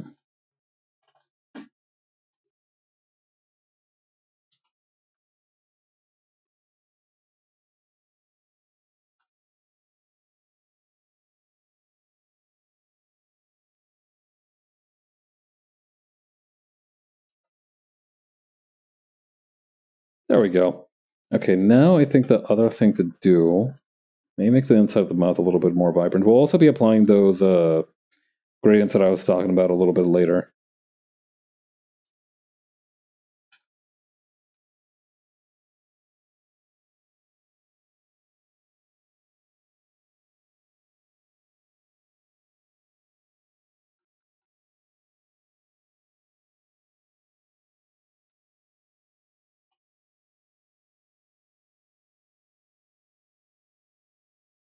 You know what are some paintbrush graphics? Whatever they have going on in Neopets. Now those were some fucking paintbrushes.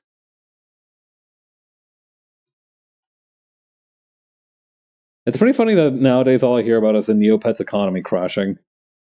I feel like that should be the standard for every old or depreciated browser game. I need people's like life saving retirements in Club Penguin to. Oh wait, Club Penguin shut down.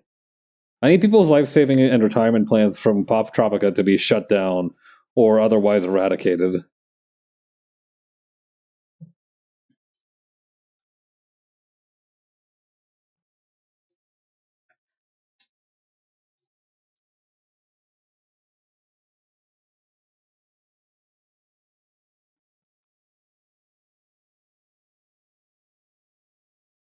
Okay.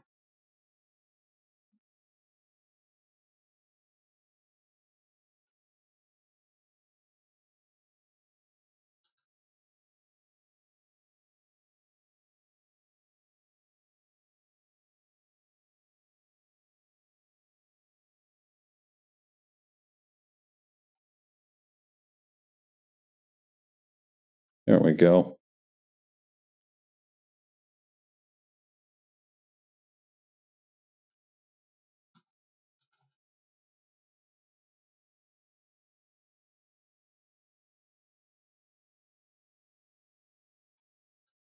Come on. There we go. Oh, it's because I have close gap down to the minimum. That's probably why.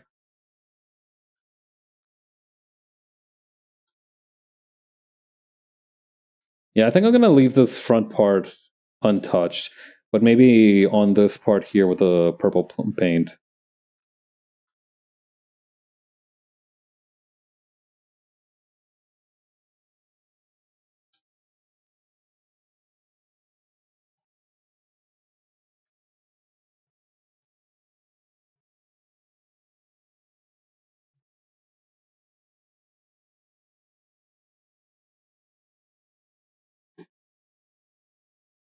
There we go. I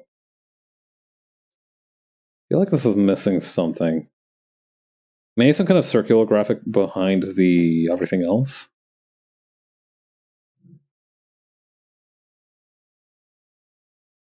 Let's try that.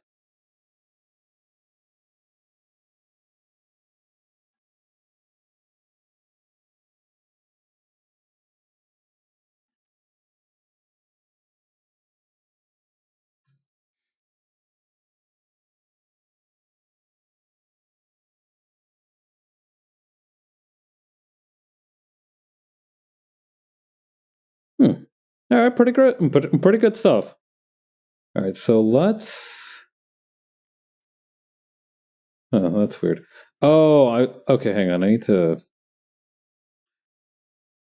Hang on. We need to evacuate this little fella.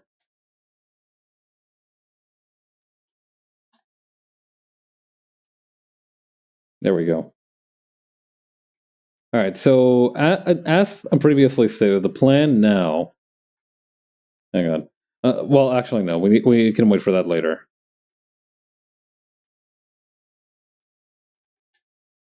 All right, merge select layers, and then let's find a decent gradient map to apply to this one.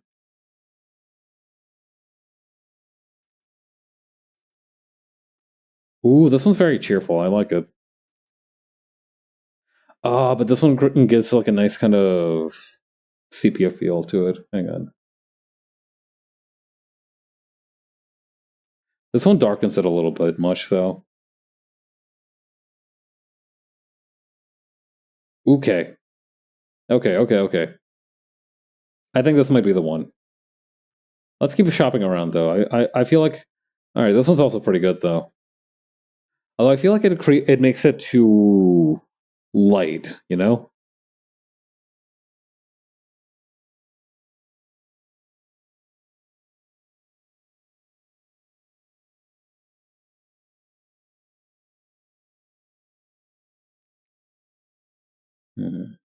I think this one might be it.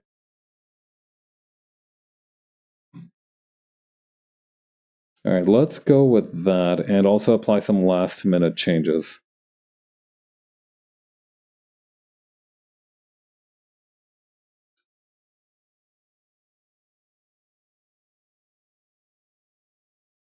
Okay, that's going to be like over here.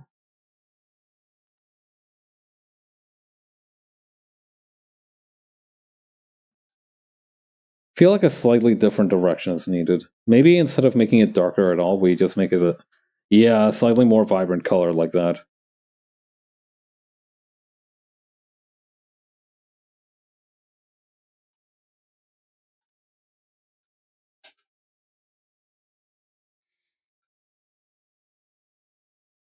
Yeah, and maybe hang on.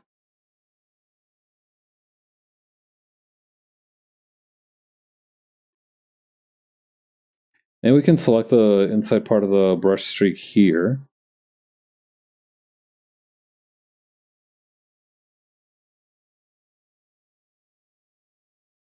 Expand by 1 pixel so we catch everything, and then bring up the saturation just a tiny bit. Yeah, there we go.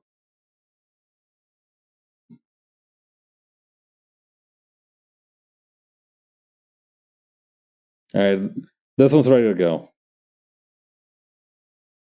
Cute character.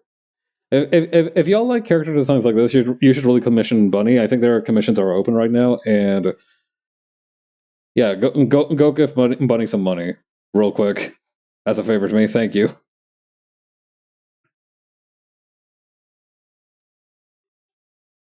All right, you rhymed. That's true. I did. That wasn't even intentional.